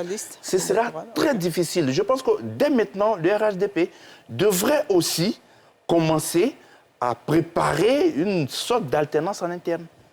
Landry Q. Il est hors de question que le PDCI RDA puisse fusionner ou tenter de se rallier au RHDP. Tidjane Thiam hérite d'une structure, mais il hérite aussi d'une conjoncture. La conjoncture procède de ce que le PDCI RDA a exprimé et manifesté sous le président Bédié son existence, son refus de disparaître. Il hérite de ça. Il ne peut donc pas trahir ces milliers de congressistes-là et par derrière. C'est dans son serment qu'il a prêté serment. Quand il a prêté, non, j'ajoute, quand il a prêté serment, il a prêté même sur l'indépendance du parti. Exactement. Donc il ne peut pas trahir, et ce n'est pas possible. Il ne peut pas conduire ce parti vers cette donne. Le PDCI a toujours voulu exister. Ce n'est pas mauvais pour la démocratie en Côte d'Ivoire. Tidjane Thiam va continuer là-dessus. Je vais terminer pour dire que la pression n'est pas sur le RHDP. Pas du tout. Le RHDP n'a pas à s'inquiéter. Il a des acquis. Il a une situation qui lui est confortable. Il devrait plutôt s'inquiéter de comment est-ce qu'il s'organise. Parce que s'il doit avoir une menace, la menace viendrait de l'intérieur. C'est à lui de pouvoir apprécier comment est-ce que les choses évoluent et réagir de la meilleure façon possible. Pour le reste, on a donc le président Alassane Ouattara qui n'a pas besoin non plus de justifier s'il est candidat ou pas, puisqu'entre-temps, on a une constitution qui lui permet déjà. En tout état de cause, on a donc un PDCI-RDA qui a besoin, sous Tidjane Thiam, de faire ses preuves pour pouvoir confirmer et consolider la confiance que les Ivoiriens ou les militants du PDCI-RDA mettent en lui, de sorte à ce qu'en 2025, on ait une compétition politique démocratique à la hauteur de notre grand pays. On note bien, et ce ne sera pas le dernier avis sur ce thème. Je vous donnerai la parole juste après cette courte pause publicitaire. Port autonome d'Abidjan, une référence internationale. La Sodemi, la porte d'entrée du secteur minier ivoirien. Luxury Immobilier. Construisons l'avenir ensemble. Retour donc sur ce plateau d'NCI 360, plateau qui, dans sa première phase, aborde l'élection de Tidjane Thiam à la tête du PDCI. Nous avons parlé donc de son profil, de l'organisation de ce congrès extraordinaire, des défis et maintenant des perspectives. La question est la suivante, Michel Betta, est-ce qu'il est possible d'envisager une alliance au PDCI-RHDP? Je prends par rapport pour prétexte le discours d'Agumani au sorti du congrès extraordinaire du PDCI. Il a semblé ouvrir cette brèche-là. Tout à fait. En indiquant que le PDCI et le RHDP sont fondés dans le même moule et qu'ils devraient pouvoir se retrouver. Mais en même temps, il comprend que le PDCI n'est pas dans cette dynamique-là, puisqu'il dit être déçu du discours du président Kopli. C'est la preuve que le PDCI ne va plus s'inscrire dans cette logique de conciliation ou du moins de rapprochement avec le RHDP. Aujourd'hui, il s'agit de faire quoi pour le PDCI? Quand on regarde les options qui ont été faites par les militants, on comprend que pour le PDCI, c'est le PDCI qui doit prendre le devant et les autres vont le suivre. Pour le PDCI, toute alliance va être négociée au profit du PDCI. Je crois que le président Bédié l'avait dit. Le cas, Il avait dit, le président Bédié l'avait dit, il faut réanalyser toutes les alliances que nous avons eues. Là où on leur prêtait une alliance assez forte avec le PPAC, le président Bédié a mis tout à plat. Il a dit il faut réanalyser toutes les alliances que nous avons eues, de sorte à voir ce qui est profitable dans l'intérêt du PDCI-RDA. Donc, c'est vous dire que le PDCI, aujourd'hui, n'est pas dans une dynamique d'alliance qui va le phagocyter, mais plutôt dans une dynamique d'alliance où il sera le premier et les autres suivront. Donc, une alliance est possible? L'alliance est possible. Certains parlent de voir Tidjane Thiam comme le candidat du RHDP en 2025. Candidat du RHDP? Bon, ça, comme vous avez dit, certains pensent. Il y a d'autres même qui ont pensé que, comme il le disait, ils ont vu d'un bout de cristal que d'autres allaient prendre la tête du PDCI et non pas Tidjane Thiam. Okay. Donc, ce qu'on peut penser, c'est de multiples choses. Mais ce que je veux rappeler ici, c'est qu'aujourd'hui, on arrive à une phase où, on l'a dit, Tidjane Thiam veut être constituée une alternative crédible face au RHDP. Et je crois qu'il a tout intérêt à rassembler les voix des autres formations politiques qui partagent quelques aspirations comme le PDCI pour vraiment faire en sorte que le RHDP, dont la gestion a été décriée plusieurs fois par les différentes formations politiques, même au niveau du PDCI, la gestion du RHDP a été décriée. Le président Kopli a parlé de 20 ans de disette pour le pays par la faute de la gestion du RHDP. Il a parlé des chertés de la vie, de la pauvreté. Et tout cela montre qu'aujourd'hui, la Côte d'Ivoire a besoin d'une alternative crédible face au RHDP. Et je pense que Tidjane Thiam devrait saisir cette balle-là au bon pour mener l'opposition, ou du moins la BAC du PDCI, avec ces formations politiques qui partagent certaines de ses aspirations à la conquête du pouvoir d'État. Docteur Sylvain Nguessan. Bon, suite à l'échec de l'appel d'Aoukro, je crois que le PDCI cherchait une occasion pour une opposition frontale. Et cela s'est accentué en juillet 2018 avec le débauchage de la moitié au moins des cadres au niveau stratégique du PDCI. Le PDCI a toujours cherché à revenir d'une certaine façon face à ce groupement de partis politiques, le RHDP. Cherchait un leader. Et M. Tidjane Thiam va saisir l'occasion de, je crois, c'était ici d'ailleurs, je crois, en septembre passé, pour montrer aux uns et aux autres qu'il avait la carrure de ce leader-là que le PDCI recherchait.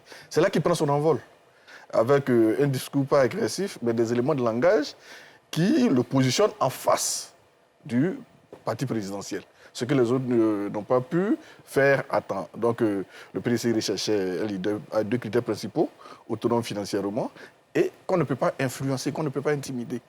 C'est ce qui a milité d'ailleurs pour la base, le congressiste a choisi M. Tidjane Thiam, un leader qui est capable de fixer l'adversaire en face dans les yeux et de lui parler. C'est ce leader-là qui cherchait. Et ils l'ont eu. Ce n'est pas au moment où ils l'ont eu qu'ils vont aller encore se mettre dans une alliance. En tout cas, si alliance il doit avoir, ça sera peut-être après la présidentielle de 2025, quand il y aura certainement de nouveaux basculements sur le champ politique ivoirien. Il y aura de nouvelles alliances, de nouveaux rapprochements, pourquoi pas des fusions, mais ce ne sera pas avant le 30 octobre 2025. D'accord. Alexis Nguessan, dites-nous. Vous êtes très avancé. Je pense que le PDCI et son tout nouveau président, le président Tidjane Thiam, je vais m'y habituer,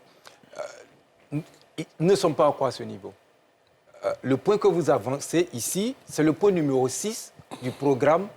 Et quel est l'avis de certains observateurs? Oui, certains sont allés plus loin dans une alliance RHDP-PDCI, parlant de Tidjane Thiam comme candidat de cette alliance-là pour la Exactement. Je disais que c'est le point numéro 6. Okay. Avant cela, nous avons un certain nombre de priorités. Et ces priorités, il s'agit pour nous déjà de restructurer, de moderniser le parti, de rendre ce parti-là beaucoup plus dynamique, d'assurer l'ancrage territorial du parti. C'est fondamental. le ministre Tidjane Thiam, avant qu'il ne soit président, a dit tout net, le PDCI doit être présent au nord. Il y a eu même l'adage qui disait « allons à Korogo », qui a fait couler beaucoup d'encre et tout cela. Nous devons asseoir notre ancrage, nous devons dynamiser notre ancrage, nous devons travailler sur notre communication, travailler sur les élections, et c'est seulement au point 6 que vous arrivez à la question des partenariats avec les partis politiques au niveau national. Donc ce point existe, mais c'est le point numéro 6 et le point numéro 7. Est-ce que c'est envisageable à ce niveau? Avec le RHDP. Avec le RHDP, bien le sûr. Le RHDP est un parti ivoirien. Okay. Nous allons parler avec tout le monde. Regardez déjà la présence de M. Agoumani dans la salle. C'est vrai, quand il rentre dans la salle, il y a quelques personnes qui essaient mais celui qui dirige les débats, ce jour-là, dit c'est un parti frère qui est arrivé dans la salle. Accueillez-le. Voilà. Et je pense qu'on ne doit pas traiter le cas du RHDP de façon séparée. Pourquoi vous ne posez pas la question sur le FPI, le PPACI, le MGC, les autres mouvements? Comme je le dis, c'est le point... Parce que le PDCI et le RHDP étaient dans une alliance. C'est le point numéro 6. Donc, laissez-nous déjà la possibilité de commencer à redynamiser le parti, d'assurer le fait qu'il y a plus de femmes qui sont représentées, que les jeunes viennent. Vous vous rendez compte? Il y a là déjà près de 5000 personnes qui ont pris les cartes de membres. Et à côté de ça, on a une liste de 3000 personnes qui attendent. Donc, on a des choses à organiser pour tout ce monde. Quand on aura fini d'organiser ces choses, quand on aura fini de former ces jeunes gens, jeunes femmes, quand on aura fini de faire des militants actifs qui vont aller porter la parole du dialogue et de la conciliation, non pas la parole de la violence, oui, nous pourrons parler du point numéro 6, du point numéro 7 qui constituent les alliances au niveau international. Mais pour l'heure, nous avons d'autres priorités. Et le défi de financement, c'est le quatrième point. Le président Kopli l'a dit dans son discours, il a parlé de défi de financement, il a parlé du président Feu Henri Konan Bédié qui finançait le PDCI RDA. À quel niveau, dans vos points, en termes de priorité, se retrouve... Alors, ça se trouve déjà dans le point numéro 1. Okay. Alors, et le ministre Tidjane Thiam, avant qu'il ne soit président, l'avait déjà dit. Il veut apporter des process, des mécanismes qui soient nouveaux pour le financement du parti. Il est un peu difficile de penser qu'un parti politique, pour sa vie, doit reposer uniquement sur une seule personne. Cela est difficile. Et si vous lisez bien les documents que je vous ai transmis, vous allez vous rendre compte que le PDCI, justement, sur ce point, dit qu'il va solliciter ses cadres, il va solliciter tous ses militants, et derrière, en sachant qu'il y a une subvention de l'État qui vient aider tous les partis politiques, le PDCI prend un engagement nouveau. Et je pense qu'il est important de souligner cela. Il dit que le PDCI va sélectionner un cabinet d'audit international de renom pour certifier la gestion financière du PDCI. Donc, on est vraiment en train d'aller dans quelque chose de nouveau. Suivez ce programme, laissez-le se dérouler et nous arriverons après aux questions d'alliance. Merci pour cet éclairage. J'aimerais donner la parole à ce téléspectateur qui nous appelle du Maroc, M. Diaby Moustapha. Bonsoir. Bonsoir, madame. Pour vous, le PDCI... Je vais bien, merci. Pour vous, le PDCI et le RHDP ne regardent plus dans la même direction, donc l'alliance n'est pas possible. Effectivement, merci, madame, de m'avoir donné la parole et tout. Effectivement, le PDCI et le RHDP n'ont plus la même vision. Depuis l'échec de l'appel de Daoukro, le PDCI a tourné la face au RHDP. On peut dire déjà que le PDCI a perdu la confiance au RHDP. Parce que le RHDP a fait, peut-être on peut dire, des coups bas au PDCI et tout. Mais le PDCI, quand même, part sur une nouvelle base. Et ils ont la chance d'avoir un champion qui ressemble au champion du RHDP. Donc déjà, ça fait peur quand même aux gens du RHDP quand ils voient que quelqu'un ressemble énormément à leur champion. Donc vraiment, je me dis que 2025, quand même, on aura droit à un débat assez contradictoire qui ne sera pas monopolisé par le RHDP. Et je veux dire aussi par cela que en Côte d'Ivoire, on a tendance à faire le culte de la personnalité. Voilà. Et aujourd'hui, on doit penser à ce que chacun peut apporter à la Côte d'Ivoire pour pouvoir avoir une Côte d'Ivoire réconciliée et une Côte d'Ivoire qui va de l'avant. Ensuite, là aussi, je voulais faire un petit mot à M. Arthur Banga, s'il vous plaît. c'est de quand même d'être assez quand même, avoir assez quand même d'humilité envers les personnes qui sont sur le plateau. Quand même, c'est pas le plus intelligent, mais quand même qu'il essaie de faire profil bas. Merci, c'était ma contribution. D'accord, merci. Votre appel concernait donc cette alliance au PDCI-RHDP. Atou Banga, c'est un téléspectateur qui s'est exprimé. Vous pouvez réagir à ce que qu'il a dit. Si à chaque fois vous permettez, on fait l'émission pour les téléspectateurs. Si à chaque fois vous permettez aux téléspectateurs de me dire tout ce qu'ils pensent. Mais là, je vous donne la possibilité de répondre à ce qu'il a dit. Non, je n'ai même pas envie de répondre. Je pense que la prochaine fois, vous devez demander à vos téléspectateurs de ne pas me dire tout ce qu'ils pensent. Ils viennent pour un débat, ils participent au débat. Je n'ai pas de leçon à recevoir d'un téléspectateur. Je pense que vous devez veiller à ça. D'accord, merci Atou Banga. On note bien et on va refermer donc ce premier thème et aborder le second thème. Merci Alexis Nguesson d'avoir répondu à notre invitation. Et donc nous allons suivre ce reportage de la rédaction de NCI. La Côte d'Ivoire a apporté son soutien à son voisin, la Guinée, après l'explosion du principal dépôt de carburant. Ça a été un lundi noir pour le peuple guinéen. Cet incendie qui s'est déclaré dans le principal dépôt d'hydrocarbures de la Société publique guinéenne de pétrole dans la capitale a laissé à son passage de nombreux dégâts matériels et humains. Pour apporter son soutien et sa solidarité aux pays frères, le président de la République de Côte d'Ivoire, Alassane Ouattara, a dépêché une délégation conduite par le ministre des Affaires étrangères ce mercredi. La Côte d'Ivoire, c'est la case d'à côté. Lorsque la case de votre voisin brûle, vous ne pouvez pas rester insensible. Parce que si vous restez insensible, c'est votre case aussi qui va prendre. Cette situation, ce drame que vous avez connu ici, nous l'avons connu aussi en Côte d'Ivoire.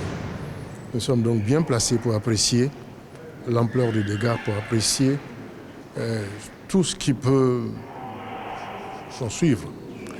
Et donc, le président Ouattara m'a demandé de venir rapidement rencontrer son petit frère pour lui traduire sa sympathie, traduire les condoléances de la Côte d'Ivoire et du gouvernement ivoirien au peuple, au gouvernement guinéen, dans ces moments difficiles. Plusieurs cargaisons de médicaments et 100 000 litres de carburant ont également été convoyés vers ce pays voisin. En plus de ce soutien humain, matériel et logistique, le pays a tenu à apporter une aide financière à son voisin. Les autorités de la transition guinéenne n'ont pas caché leur satisfaction face à cet élan de solidarité et de fraternité. Son Excellence le Président Madabio et Son Excellence le Président Alassane Ouattara et Son Excellence le Président du Sénégal, M. Macky Sall, et d'autres encore, ont dit, même s'ils ont maîtrisé, nous allons venir. Et c'est dans ce cadre qu'ils sont ici, dans un cadre fraternel, en disant, ça nous est arrivé à tous, nous allons le gérer ensemble. Nous sommes là avec vous. Et ce message-là est allé tout droit au cœur du président. Cet incendie, faut-il le rappeler, jusqu'aux dernières informations, a fait 18 décès, 190 personnes blessées et d'importants dégâts matériels. Le bilan de l'explosion est désormais de plus de 23 morts, 241 blessés après le choc, la confusion en Guinée. Et la principale question que l'on se pose, je commence avec vous, Dr Sylvain Nguesson, c'est comment expliquer la présence d'un dépôt de carburant en plein centre-ville? Merci. D'un point de vue sécuritaire, ce n'est pas seulement le cas c'est pas seulement à Conakry qu'on retrouve ça, même en Côte d'Ivoire. On ne citera pas des exemples, mais c'est la question de la sécurité de nos organismes d'importance vitale, nos points d'importance vitale. Comment on sécurise nos infrastructures? Qu'est-ce qui se trouve dans l'environnement de telles institutions de qualité, de premier plan? Où est-ce qu'on déplace tout ce qui pourrait susciter des dysfonctionnements majeurs dans nos capitales? Ce n'est pas seulement à Conakry, à Abidjan, à Ouaga, etc., etc. Je pense qu'il va falloir un plan directeur nouveau, de sorte à délocaliser un peu tout ça devant les institutions de la République, devant les maisons de télévision, devant des entreprises, etc., etc. Il va falloir, malheureusement... Bon, ce sont des plans qui ont été élaborés peut-être avant les indépendances. Peut-être qu'en ce moment-là, ce site n'était pas au centre de la ville. Mais avec l'urbanisation, très vite, ces points se sont retrouvés au centre-ville et il n'y a pas eu de plan de délocalisation. Et malheureusement, quand il y a un dysfonctionnement, les conséquences sont inimaginables. Michel Betta. Bon, moi, j'observe aussi que, vous savez, aujourd'hui, quand on voit un peu les dépôts de carburant, il y a un système d'alarme qui permet de prévenir ce genre d'explosion qui, ma foi, n'a pas été maîtrisée sitôt. Aussi, ici en Côte d'Ivoire, vous voyez que chaque fois, pour ne pas citer notre cité majeure, qui est la CI, il y a des opérations de simulation en cas d'incendie. Et ça nous permet de prévenir au cas où il y a ce genre de situation-là, comment maîtriser autant que faire se peut les dégâts. Mais je pense que là-bas, ça manquait suffisamment, au point que les dégâts sont suffisamment énormes. Et aujourd'hui même, la crise est plutôt au niveau même du carburant, au niveau de la circulation. Il y a une pénurie grave de carburant, au point que la Côte d'Ivoire a été obligée d'envoyer même plus de 100 000 litres de carburant pour les aider. Donc je crois qu'aujourd'hui, la Guinée, après l'épisode des coups d'État, après l'épisode des prisons vidées, on est à se poser la question de savoir si ce n'est pas une Guinée même qui va continuer de s'incendier ainsi, parce qu'on ne connaît pas encore les causes réelles de ce déclenchement qui a perturbé tout un système économique au sein d'un pays. Bon, vraiment, c'est l'occasion vraiment de présenter nos condoléances au peuple guinéen, au peuple frère de Guinée, et souhaiter que très vite, cette situation soit maîtrisée avec ses conséquences. Et aussi, moi, personnellement, je pense que c'est l'occasion aussi d'attirer l'attention des autorités guinéennes sur la nécessité de revenir à un régime normal, à point qu'ils puissent bénéficier de l'aide de certaines autres puissances aussi dans ce genre de situation. Parce que je me souviens qu'en Côte d'Ivoire, on a pu bénéficier de l'aide de l'armée française à un moment où on a connu cette situation d'incendie au niveau de la CIR. Donc vraiment, c'est aussi l'occasion de revenir à la normale. Landry Cure. Merci Evelyne. Je voudrais très respectueusement m'incliner devant la mémoire des victimes. Le bilan, il est lourd. Il est très lourd. Et je voudrais aussi saluer la promptitude avec laquelle l'État de Côte d'Ivoire a manifesté sa solidarité pour le peuple frère de la Guinée. Je crois que le régime politique ne devrait pas conditionner l'élan de solidarité d'un État pour un autre État, surtout lorsqu'il s'agit de vies humaines. Le bilan est lourd, pas simplement au niveau humain, mais au niveau administratif et aussi au niveau économique.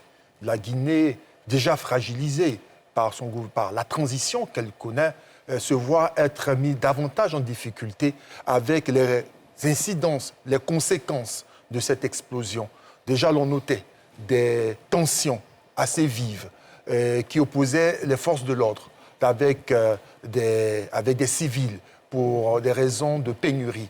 La Côte d'Ivoire intervient en apportant, mais ça ne va pas forcément suffire, vous comprenez. Et donc, du coup, tout ça mis l'un dans l'autre nous fait craindre que si les choses ne sont pas rattrapées rapidement, l'on pourrait donc profiter d'une telle situation au niveau de Conakry à l'effet de pouvoir créer quelques basculements. N'oubliez pas que dans le mois de novembre, il y a eu une évasion et dont certaines personnes restent encore introuvables. Vous comprenez donc que nous sommes apportant un regard particulier sur la situation en Guinée et souhaitons donc que ce pays-là très rapidement recouvre la stabilité, la quiétude et aussi la possibilité de se développer eu égard à ses richesses innombrables et au droit de ce peuple de pouvoir profiter d'autant de richesses lui permettant d'être un pays leader au niveau de l'Afrique de l'Ouest. Il peut compter sur l'État de Côte d'Ivoire quant à la solidarité, à la fraternité qui nous est légendaire. André Sylvain-Conon, solidarité qui a été déjà exprimée et qui continuera certainement. André Sylvain-Conon. Oui, je m'associe aux autres intervenants pour présenter mes condoléances aux familles éplorées et surtout prompt rétablissement aux blessés. Aux blessés. C'est un problème de gouvernance. Vous voyez, Kaloum, là où il y a eu l'explosion, c'est un peu le plateau de Conakry. Le centre évangélique des affaires. C'est le centre administratif, effectivement. Mais Kaloum est une presqu'île avec une seule entrée. Alors, l'un des actes que prend le colonel Mamadi Doumbouya quand il prend le pouvoir en septembre 2021, c'est de nommer quelqu'un à la SONAP, la Société nationale de pétrole, qui s'appelle Amadou Doumbouya. Donc, il est préoccupé par le positionnement de ces hommes. Là où il y a eu l'explosion, c'est la Société guinéenne de pétrole qui est sous le contrôle de la SONAP. Il y a eu des signes précurseurs. Voilà, parce que ça ne se déclenche pas comme ça. C'est comme l'effondrement d'un immeuble. Okay. Il y a eu des signes précurseurs. Mais étant donné que l'option avait été prise de mettre le principal centre de stock à cet endroit, 5 km², c'est plus petit que le plateau ici. Et qu'on n'a pas, dans une vision stratégique, cherché à déconcentrer, délocaliser donc ce local, problème de gouvernance. Mais il y a aussi un autre problème de gouvernance, c'est que les mesures que le président Mamadi Doumbouya prend sont disproportionnées, à savoir, par exemple, restreindre l'accès aux réseaux sociaux. Excusez-moi, mais c'est totalement inutile. D'autant que, vous voyez, ces jeunes qui manifestent à Ratoma, à Matam, à Matoto et autres, ils ont besoin du carburant pour faire fonctionner leur moto-taxi et autres. Ils s'en foutent royalement de ce qui se passe sur les réseaux sociaux. Voilà, donc, au lieu de trouver des réponses adéquates, on préfère prendre des décisions un peu à la va-tout. Donc, voilà, c'est un problème de gouvernance. Arthur Bonga. Mon yako déjà à tous nos frères de Guinée, à ce peuple frère qui est assez éprouvé dans ces temps-ci. Malheureusement, ils viendront à la CAN, peut-être pour se réconforter, mais la Côte d'Ivoire la remportera, donc ils n'auront pas trop le temps de sourire. Donc mon yako pour être plus sérieux, et puis je pense qu'il faut une vraie enquête. Le problème aujourd'hui, c'est surtout qu'il ne faut pas que ça se répète. Donc pour ne pas que ça se répète, il faut une vraie enquête. S'il faut mobiliser des enquêteurs internationaux, c'est là par exemple que la CEDEAO doit jouer un rôle assez intéressant pour qu'on puisse tirer toutes les leçons. André a pointé du doigt des questions de gouvernance. Donc il faut que la Guinée et ses partenaires réfléchissent pour ne plus que ces drames-là se reproduisent. C'est surtout ça le plus important. Et encore une fois, tout mon soutien au peuple frère de Guinée. Docteur Sylvain Guesson. Oui, au-delà du cas de la Guinée, il y a la question de la sécurisation de nos points d'importance vitale, j'insiste, dans toutes nos capitales. On ne donnera pas d'exemple ici, parce que bon, ce sont des sujets qui sont assez sensibles, mais que toutes nos capitales tirent des leçons de ce qui se passe régulièrement au Nigeria et ce qui vient d'arriver à Conakry, pour qu'on voit quels sont les sites qu'on devrait délocaliser. En Côte d'Ivoire, je vous le dis, si on doit faire une étude pour énumérer ce genre de menaces, on irait au-delà de 100. Il faudrait qu'on y aille, qu'on tire des leçons. On ne croisera pas les bras parce que... Enfin, juste solidarité, c'est loin de nous. Il faut qu'on prenne des mesures déjà aujourd'hui. Qu'est-ce qu'on fait pour ne pas que cela puisse se reproduire à Abidjan? C'est urgent. D'accord, merci. On va refermer donc ce sujet très rapidement, tout en exprimant notre compassion au peuple de Guinée. Je vous propose maintenant de faire un tour en RDC avec ces élections. Près de 44 millions d'électeurs étaient appelés aux urnes en RDC pour choisir un président, des législateurs nationaux et régionaux, ainsi que des conseillers locaux. Et certains membres de l'opposition disent que cette élection est entachée d'irrégularités. Suivons ensemble ce reportage de la rédaction de NCI. Le vote pour l'élection présidentielle est terminé en République démocratique du Congo, mais les conditions dans lesquelles s'est tenu le scrutin font polémique. À peine la CENI, Commission électorale indépendante, a publié des résultats portant sur le vote de la diaspora que des voix s'élèvent pour dénoncer des irrégularités. Au nombre des irrégularités, le vandalisme de certains bureaux de vote, comme ici à Bunia, la capitale de l'Ituri, dans l'est du pays.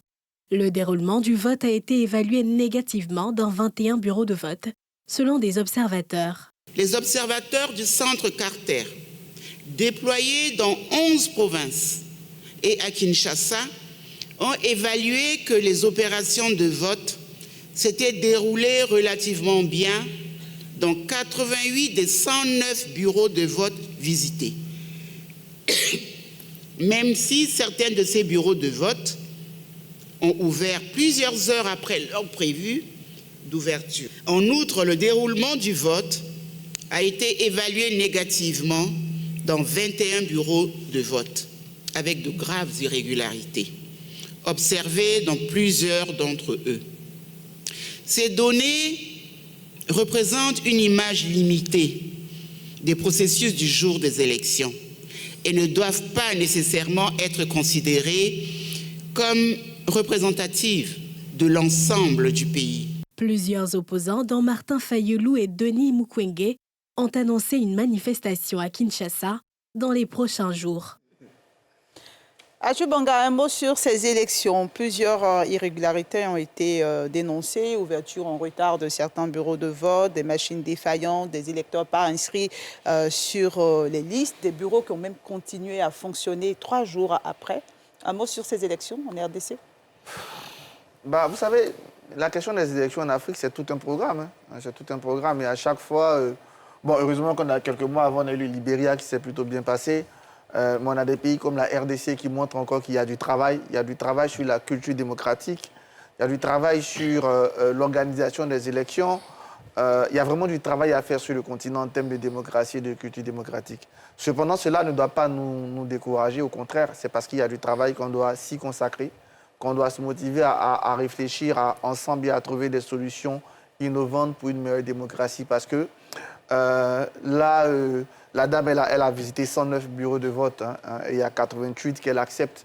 Donc déjà, si on prend ce ratio-là, c'est déjà trop important d'avoir une vingtaine de bureaux de vote qui ne fonctionnent pas bien sur 109. On imagine que 109, c'est un échantillon, on le disait tout à l'heure, qui n'est même pas représentatif. Il y avait les années passées, à la dernière élection, l'Église catholique qui avait fait un super travail d'observation. Je ne sais pas s'ils ont eu la capacité de pouvoir le faire cette année. Donc on va attendre eux aussi leur rapport. Mais ça montre tous les défis qu'on a réalisés en termes de démocratie sur le continent. André Silva Kono. Moi, je note l'incompétence de la Commission électorale nationale indépendante. Je pointe constamment du doigt les organisateurs des élections. Voyez, M. Denis Kadima, qui est donc le président de la CENI, est issu de la société civile. C'est un expert électoral. Je suis surpris que sous son magistère, donc, il y a encore ces cafouillages, ces désorganisations. Bien sûr, ils diront qu'ils n'ont pas eu suffisamment de moyens pour organiser cela à temps, mais pour moi, tout ça, ce sont des refuges. Voilà. Vous voyez... Ils ont quand même reçu 1 milliard. Oui, vous voyez, les élections se déroulent en RDC comme dans de nombreux pays chaque 5 ans. Vous avez 5 ans pour organiser cela. Et chaque fois, ce sont les stickers qui manquent, c'est les tablettes qui ne marchent pas, c'est de l'incompétence, voilà. Et malheureusement, on ne tire pas assez les conséquences de cela, parce que sans doute que très souvent, cela profite à un camp, malheureusement. Et je pense que le président Tshisekedi est sans doute parti pour être réélu. Pourquoi? D'autant que... Non, parce que... les premières tendances, déjà, quand on voit, et puis les autres challengers, vous avez par exemple le Front commun pour le Congo de Joseph Kabila, qui n'a même pas de candidat, alors que c'est le pouvoir sortant. Les autres sont fragilisés. Katumbi, qui a passé un bon bout de temps à l'extérieur du pays, qui est plutôt ancré au Katanga, vous voyez, et le principal, enfin le candidat de l'opposition lors du dernier scrutin, oui, Martin Fayoulou, est candidat, mais il n'a même pas pu présenter de candidat aux autres élections. Voilà, ils sont faibles. Donc, il y a certains candidats, dont Martin Fayoulou, qui parlent de simulacre d'élection. Oui, mais ils ont un beau jeu de le dire. C'est vrai, c'était chaotique quand même dans certains endroits. Bien sûr, on me dira que cela a pu frapper tous les candidats et que ce n'était pas délibéré. Mais pour moi, la CENI n'a aucune excuse. André Kuo. Merci Evelyne. Le Congo est un pays qui, pendant très longtemps, a souffert de la guerre civile, cruelle. Jusqu'à présent, l'État congolais n'exerce pas son autorité sur l'ensemble du territoire national. Jusqu'à présent. Son salut procède ou résulte de sa capacité à pouvoir établir une démocratie, favoriser une alternance au pouvoir de manière saine et durable. Cela veut dire que ce pays a nécessairement besoin de consolider la démocratie et de pouvoir s'assurer que le processus électoral soit le plus sûr possible. Parce que s'il y a donc une classe politique qui est désormais convaincue que le processus électoral ne vaut plus la peine, elle aura donc un autre choix pour pouvoir s'exprimer. Et c'est en cela qu'il est important, comme l'a dit Arthur Banga et André Silva Kono, que les élections, l'organisation des élections fassent l'objet d'un véritable programme. et que le Congo se donne les moyens de veiller à ce que ces élections, qui sont des élections groupées, parce qu'il ne s'agit pas que d'élections présidentielles, il y a aussi les sénatoriales et autres. Ce sont 4 scrutins, c'est énorme, c'est beaucoup de choses. Donc si on n'est pas capable de pouvoir gérer ça ensemble, il va falloir étaler. En tout état de cause, ce pays est si grand, a tellement de problèmes, mais qui suscite tellement d'espoir qu'il est nécessaire, voire impérieux, de veiller à ce que l'offre démocratique soit la plus sûre possible pour éviter un basculement, un autre basculement dans une guerre ou dans des tensions politiques dans lesquelles vraiment il serait très difficile à ces populations-là de pouvoir suivre. Regardez-les, ils sont nombreux, ces Congolais-là, qui vont aux jeunes, parce qu'ils ont de l'espoir, parce qu'ils veulent vivre. Ils veulent vivre dans un pays où ils peuvent bénéficier des richesses de ce si grand pays. Il faut le leur donner. Il faut interpeller la classe politique et veiller à ce que les structures chargées de l'élection et de la gouvernance fassent le travail qui doit être fait. Bien noté. Michel Beta et ensuite Dr. Sylvain Nguesson. Oui, quand on voit un peu les élections en RDC, oui, ce sont 10 000 bureaux de vote, 44 millions d'électeurs. C'est énorme. L'enjeu est énorme. C'est énorme. L'enjeu est énorme tel que, je me dis, avec, comment ça se fait? Parce que j'aurais aimé être observateur là-bas pour voir un peu de façon pratique comment on réussit une telle élection avec les moyens. Quand j'observe un peu 26 candidats avec un taux d'analphabétisme, parce qu'on le connaît quand même, l'école n'est pas comme celle de la Côte d'Ivoire, surtout l'école publique. Donc, c'est un taux d'analphabétisme assez élevé. Donc, comment ils réussissent à faire voter ces personnes-là? Et est-ce qu'elles ont une culture même de vote, hein, de vote? Donc, voyez-vous, je crois que la RDC nous interpelle tous. Nous interpelle tous dans la conduite des processus électoraux en Afrique. Parce qu'il y a une partie du pays même qui est dans la guerre avec le Rwanda. Donc, là-bas même, je crains fort que le vote même ne puisse se dérouler sereinement. Donc le président dirige, mais il n'a pas il gouverne même avec sans vraiment cette adhésion populaire. On voit leur volonté de s'exprimer, mais comment ils s'expriment? Et on a vu des gens qui ont dormi devant les bureaux de vote. Donc quand tu vois tout ça, tu te dis, mais attends, les populations veulent vraiment s'exprimer, hein? Mais ça devient presque impossible pour elles. Il y a eu des lieux où il y a eu des palabres. Bon, je ne sais même plus comment décrire l'atmosphère, mais l'atmosphère est catastrophique. Vous voyez, même les images nous le montrent. L'atmosphère électorale est catastrophique, est sous tension. Donc, c'est tout à fait normal que certains candidats parlent de simulacre d'élection, mais moi, je parle même de conditions d'organisation d'élection. Parce que les conditions même ne semblent même pas être réunies pour organiser une élection sereinement. Donc, il faut y penser d'abord, comme mes co-débatteurs l'ont dit, 5 ans pour organiser un processus électoral, il faut s'y mettre. Il faut s'y mettre, non pas pour attendre les derniers moments, pour parler de manque de petits matériels. Moi, j'appelle ça du petit matériel. L'encre, mais l'encre, ça se produit à chaque instant. Donc, on ne peut pas parler de manque d'encre pour empêcher des personnes, un pays, quand on parle des 50 minéraux les plus importants du monde, avec une surface, je dis, économique qui est potentiellement exploitable, importante, pour pouvoir couvrir même les besoins même d'une bonne partie de l'Afrique. Je crois qu'il faut se donner les moyens pour y arriver, afin que la RDC soit un pays qui donne à espérer, qui donne à rêver, qui donne à vraiment fière allure. D'accord, note bien. Dr. Sylvain Nguesson. Justement, en tant que chercheur, en Afrique, généralement, au-delà de 250 000 km², le problème de gouvernance va se poser.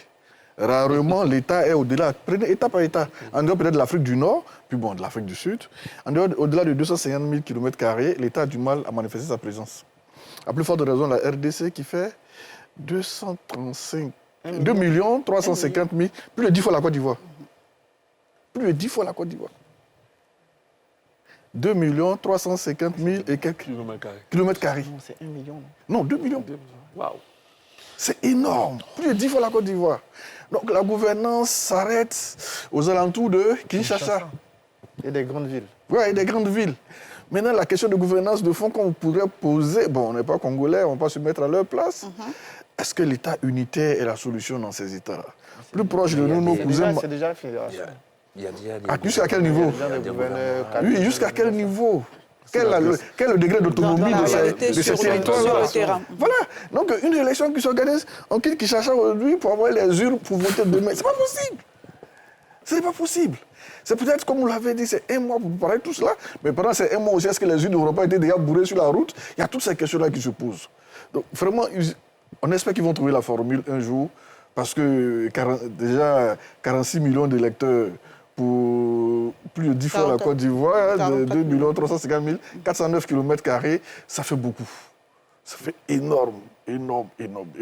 Bon, on espère que le compromis sera trouvé, que malgré les vices, malgré les dysfonctionnements, qu'ils vont trouver une formule pour ne pas basculer encore de la guerre, parce que bon, vraiment, la RDC n'en a plus besoin. Mais ça demande vraiment une réflexion de fond pour voir un peu quel degré d'autonomie il faut accorder à ces régions-là. Merci, messieurs, pour votre avis sur ce sujet. Nous allons maintenant passer au carton de la semaine.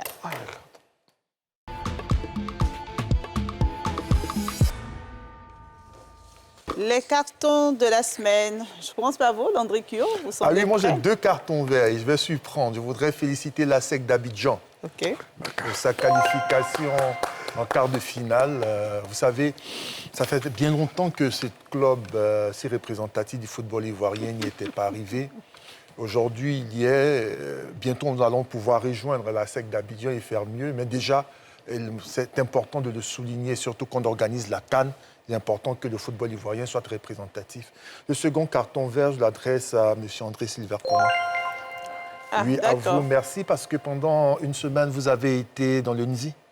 J'ai suivi avec grande attention chaque pas fait, chaque rencontre avec les enfants, le bonheur que vous leur avez procuré. J'ai vu les vidéos, j'ai vu les photos, j'ai été touché. Je me dis, est-ce que je ne ferai pas autant chez moi? Parce qu'au-delà d'Abidjan, la Côte d'Ivoire existe. Et il y a des enfants qui vivent loin des réalités. Ils ont tant besoin de ce bonheur-là, de vivre ce moment-là. Et ça leur permet de se sentir appartenir à la grande famille Côte d'Ivoire. Le sentiment d'appartenance nationale, nous devons pouvoir le leur partager, faire la démonstration. Ce n'est pas que des slogans, ce sont les actes. C'est la présence de nous qui avons eu la chance d'être ici et d'avoir un certain niveau, de pouvoir aller vers eux et leur dire « le bonheur, c'est aussi pour vous ». Je vous remercie. D'accord. André Silvercona, qui a reçu un carton vert sur ce plateau. Ça me touche vraiment. Merci beaucoup, cher Landry. Merci. Carton vert à toi. Merci. Carton rouge. Sinclair Allah. Sur ce plateau, je l'avais relevé. Le secrétaire général de la FESI, le secrétaire général sortant de la FESI, doit libérer la FESI parce que ça fait ses 2 mandats. Les syndromes de 3e mandat, ça ne réussit pas à tout le monde. Carton vert, bien sûr à Landry Kyo pour ses mots gentils, mais aussi au ministre de l'Équipement, M. Amédée Kouakou.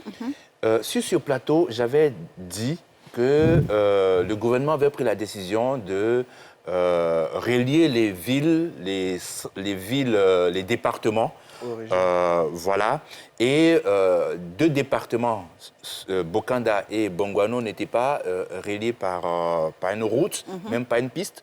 Et vraiment récemment, j'ai eu l'information que une route est en train d'être tracée entre Bokanda et Bongouano. Je suis très heureux et je remercie pour cela le ministre Amédée Kouakou. Carton vert. D'accord, merci. Arthur Banga. Premier carton vert à toi. Ah, d'accord. Elle est en vert. Tu es en vert en plus. Je suis en vert en plus. Pour avoir été élevé dans l'ordre du mérite de la communication. Donc, bravo à toi et c'est amplement mérité. Merci. Et deuxième carton vert aux jeunes qui ont organisé le Festi Jeunes à Gagnois, qui m'ont invité à 2 conférences avec eux. Et par la même occasion, j'ai été reçu par le maire Youssouf Diabaté, que je salue, avec tout son conseil municipal d'ailleurs, qui m'ont fait l'honneur d'échanges, à la fois sur les questions nationales et locales. Donc, carton vert à eux. Carton vert, finalement, au président Tidiane Thiam, qui aujourd'hui est le président du PDC RDA. On peut critiquer la façon, mais lui dit que ce parti-là lui a donné comme une folie irrationnelle. Il lui doit beaucoup. Et il doit aussi à la démocratie ivoirienne. On compte sur lui pour être un opposant responsable et qui va apporter plus de démocratie. Dernier carton vert à tous les enfants aujourd'hui. Joyeux Noël à vous. et particulièrement mes 2 petits bouchous. Papa vous dit joyeux Noël. D'accord, merci.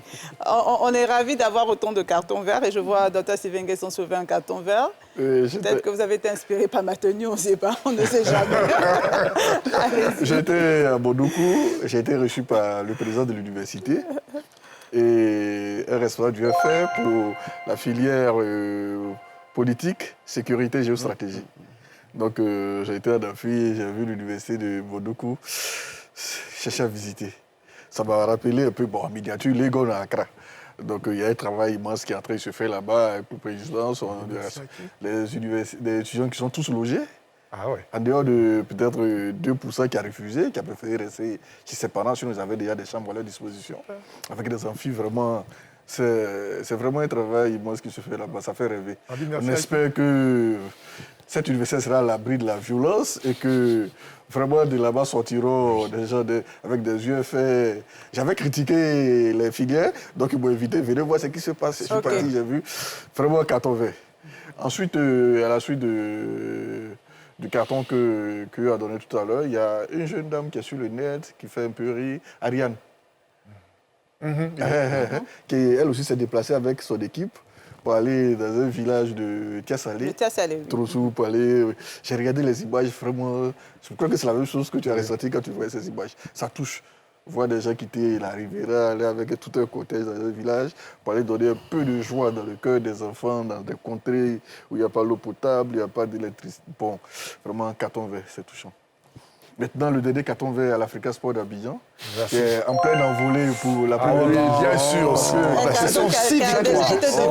L'hégémonie là, c'est trop. Il faut que les choses s'équilibrent. Carton vert à l'Africa Sport. Deuxième division. D'accord. Michel Betta, vos cartons. Moi, également un carton vert. Oui, j'ai un triple carton vert. D'abord pour vous, Evelyne. Merci. Vraiment, félicitations. Et je profite aussi pour féliciter notre jeune frère Thier, qui est aussi Ménangué, qui a été aussi primé par la NONACI et avant ça par plusieurs autres structures. C'est-à-dire qu'il y a un travail immense qui se fait par des professionnels au sein de cette structure qui est NCI. Donc c'est le carton vers la direction générale d'NCI, tout simplement. À tous ceux qui travaillent bien. Et maintenant, mon second carton vert, c'est au PDCI.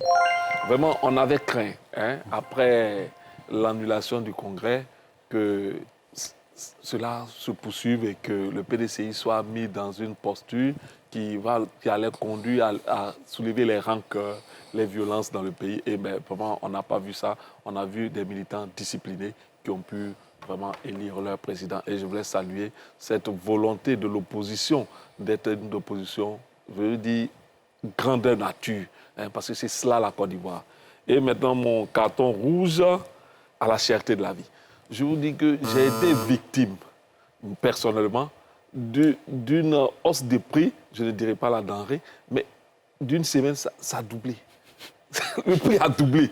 Et je ne veux pas citer même le magasin, mais j'ai été ahuri. Je me dis, mais comment ça peut se faire? C'est-à-dire, tu payes quelque chose à 1000 francs, une semaine après, tu viens, c'est à 2000 francs. Et c'est une denrée de première nécessité. J'ai trouvé ça vraiment excessif. Et vraiment, je voulais attirer encore l'attention des autorités à ces veilles de fête, que quelque chose soit fait pour vraiment maîtriser ces coûts des denrées de première nécessité.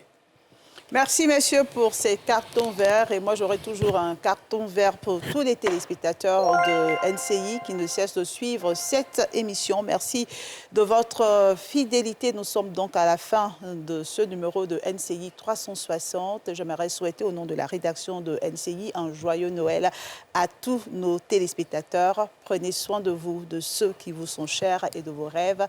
Très bonne suite de programme sur la nouvelle chaîne ivoirienne.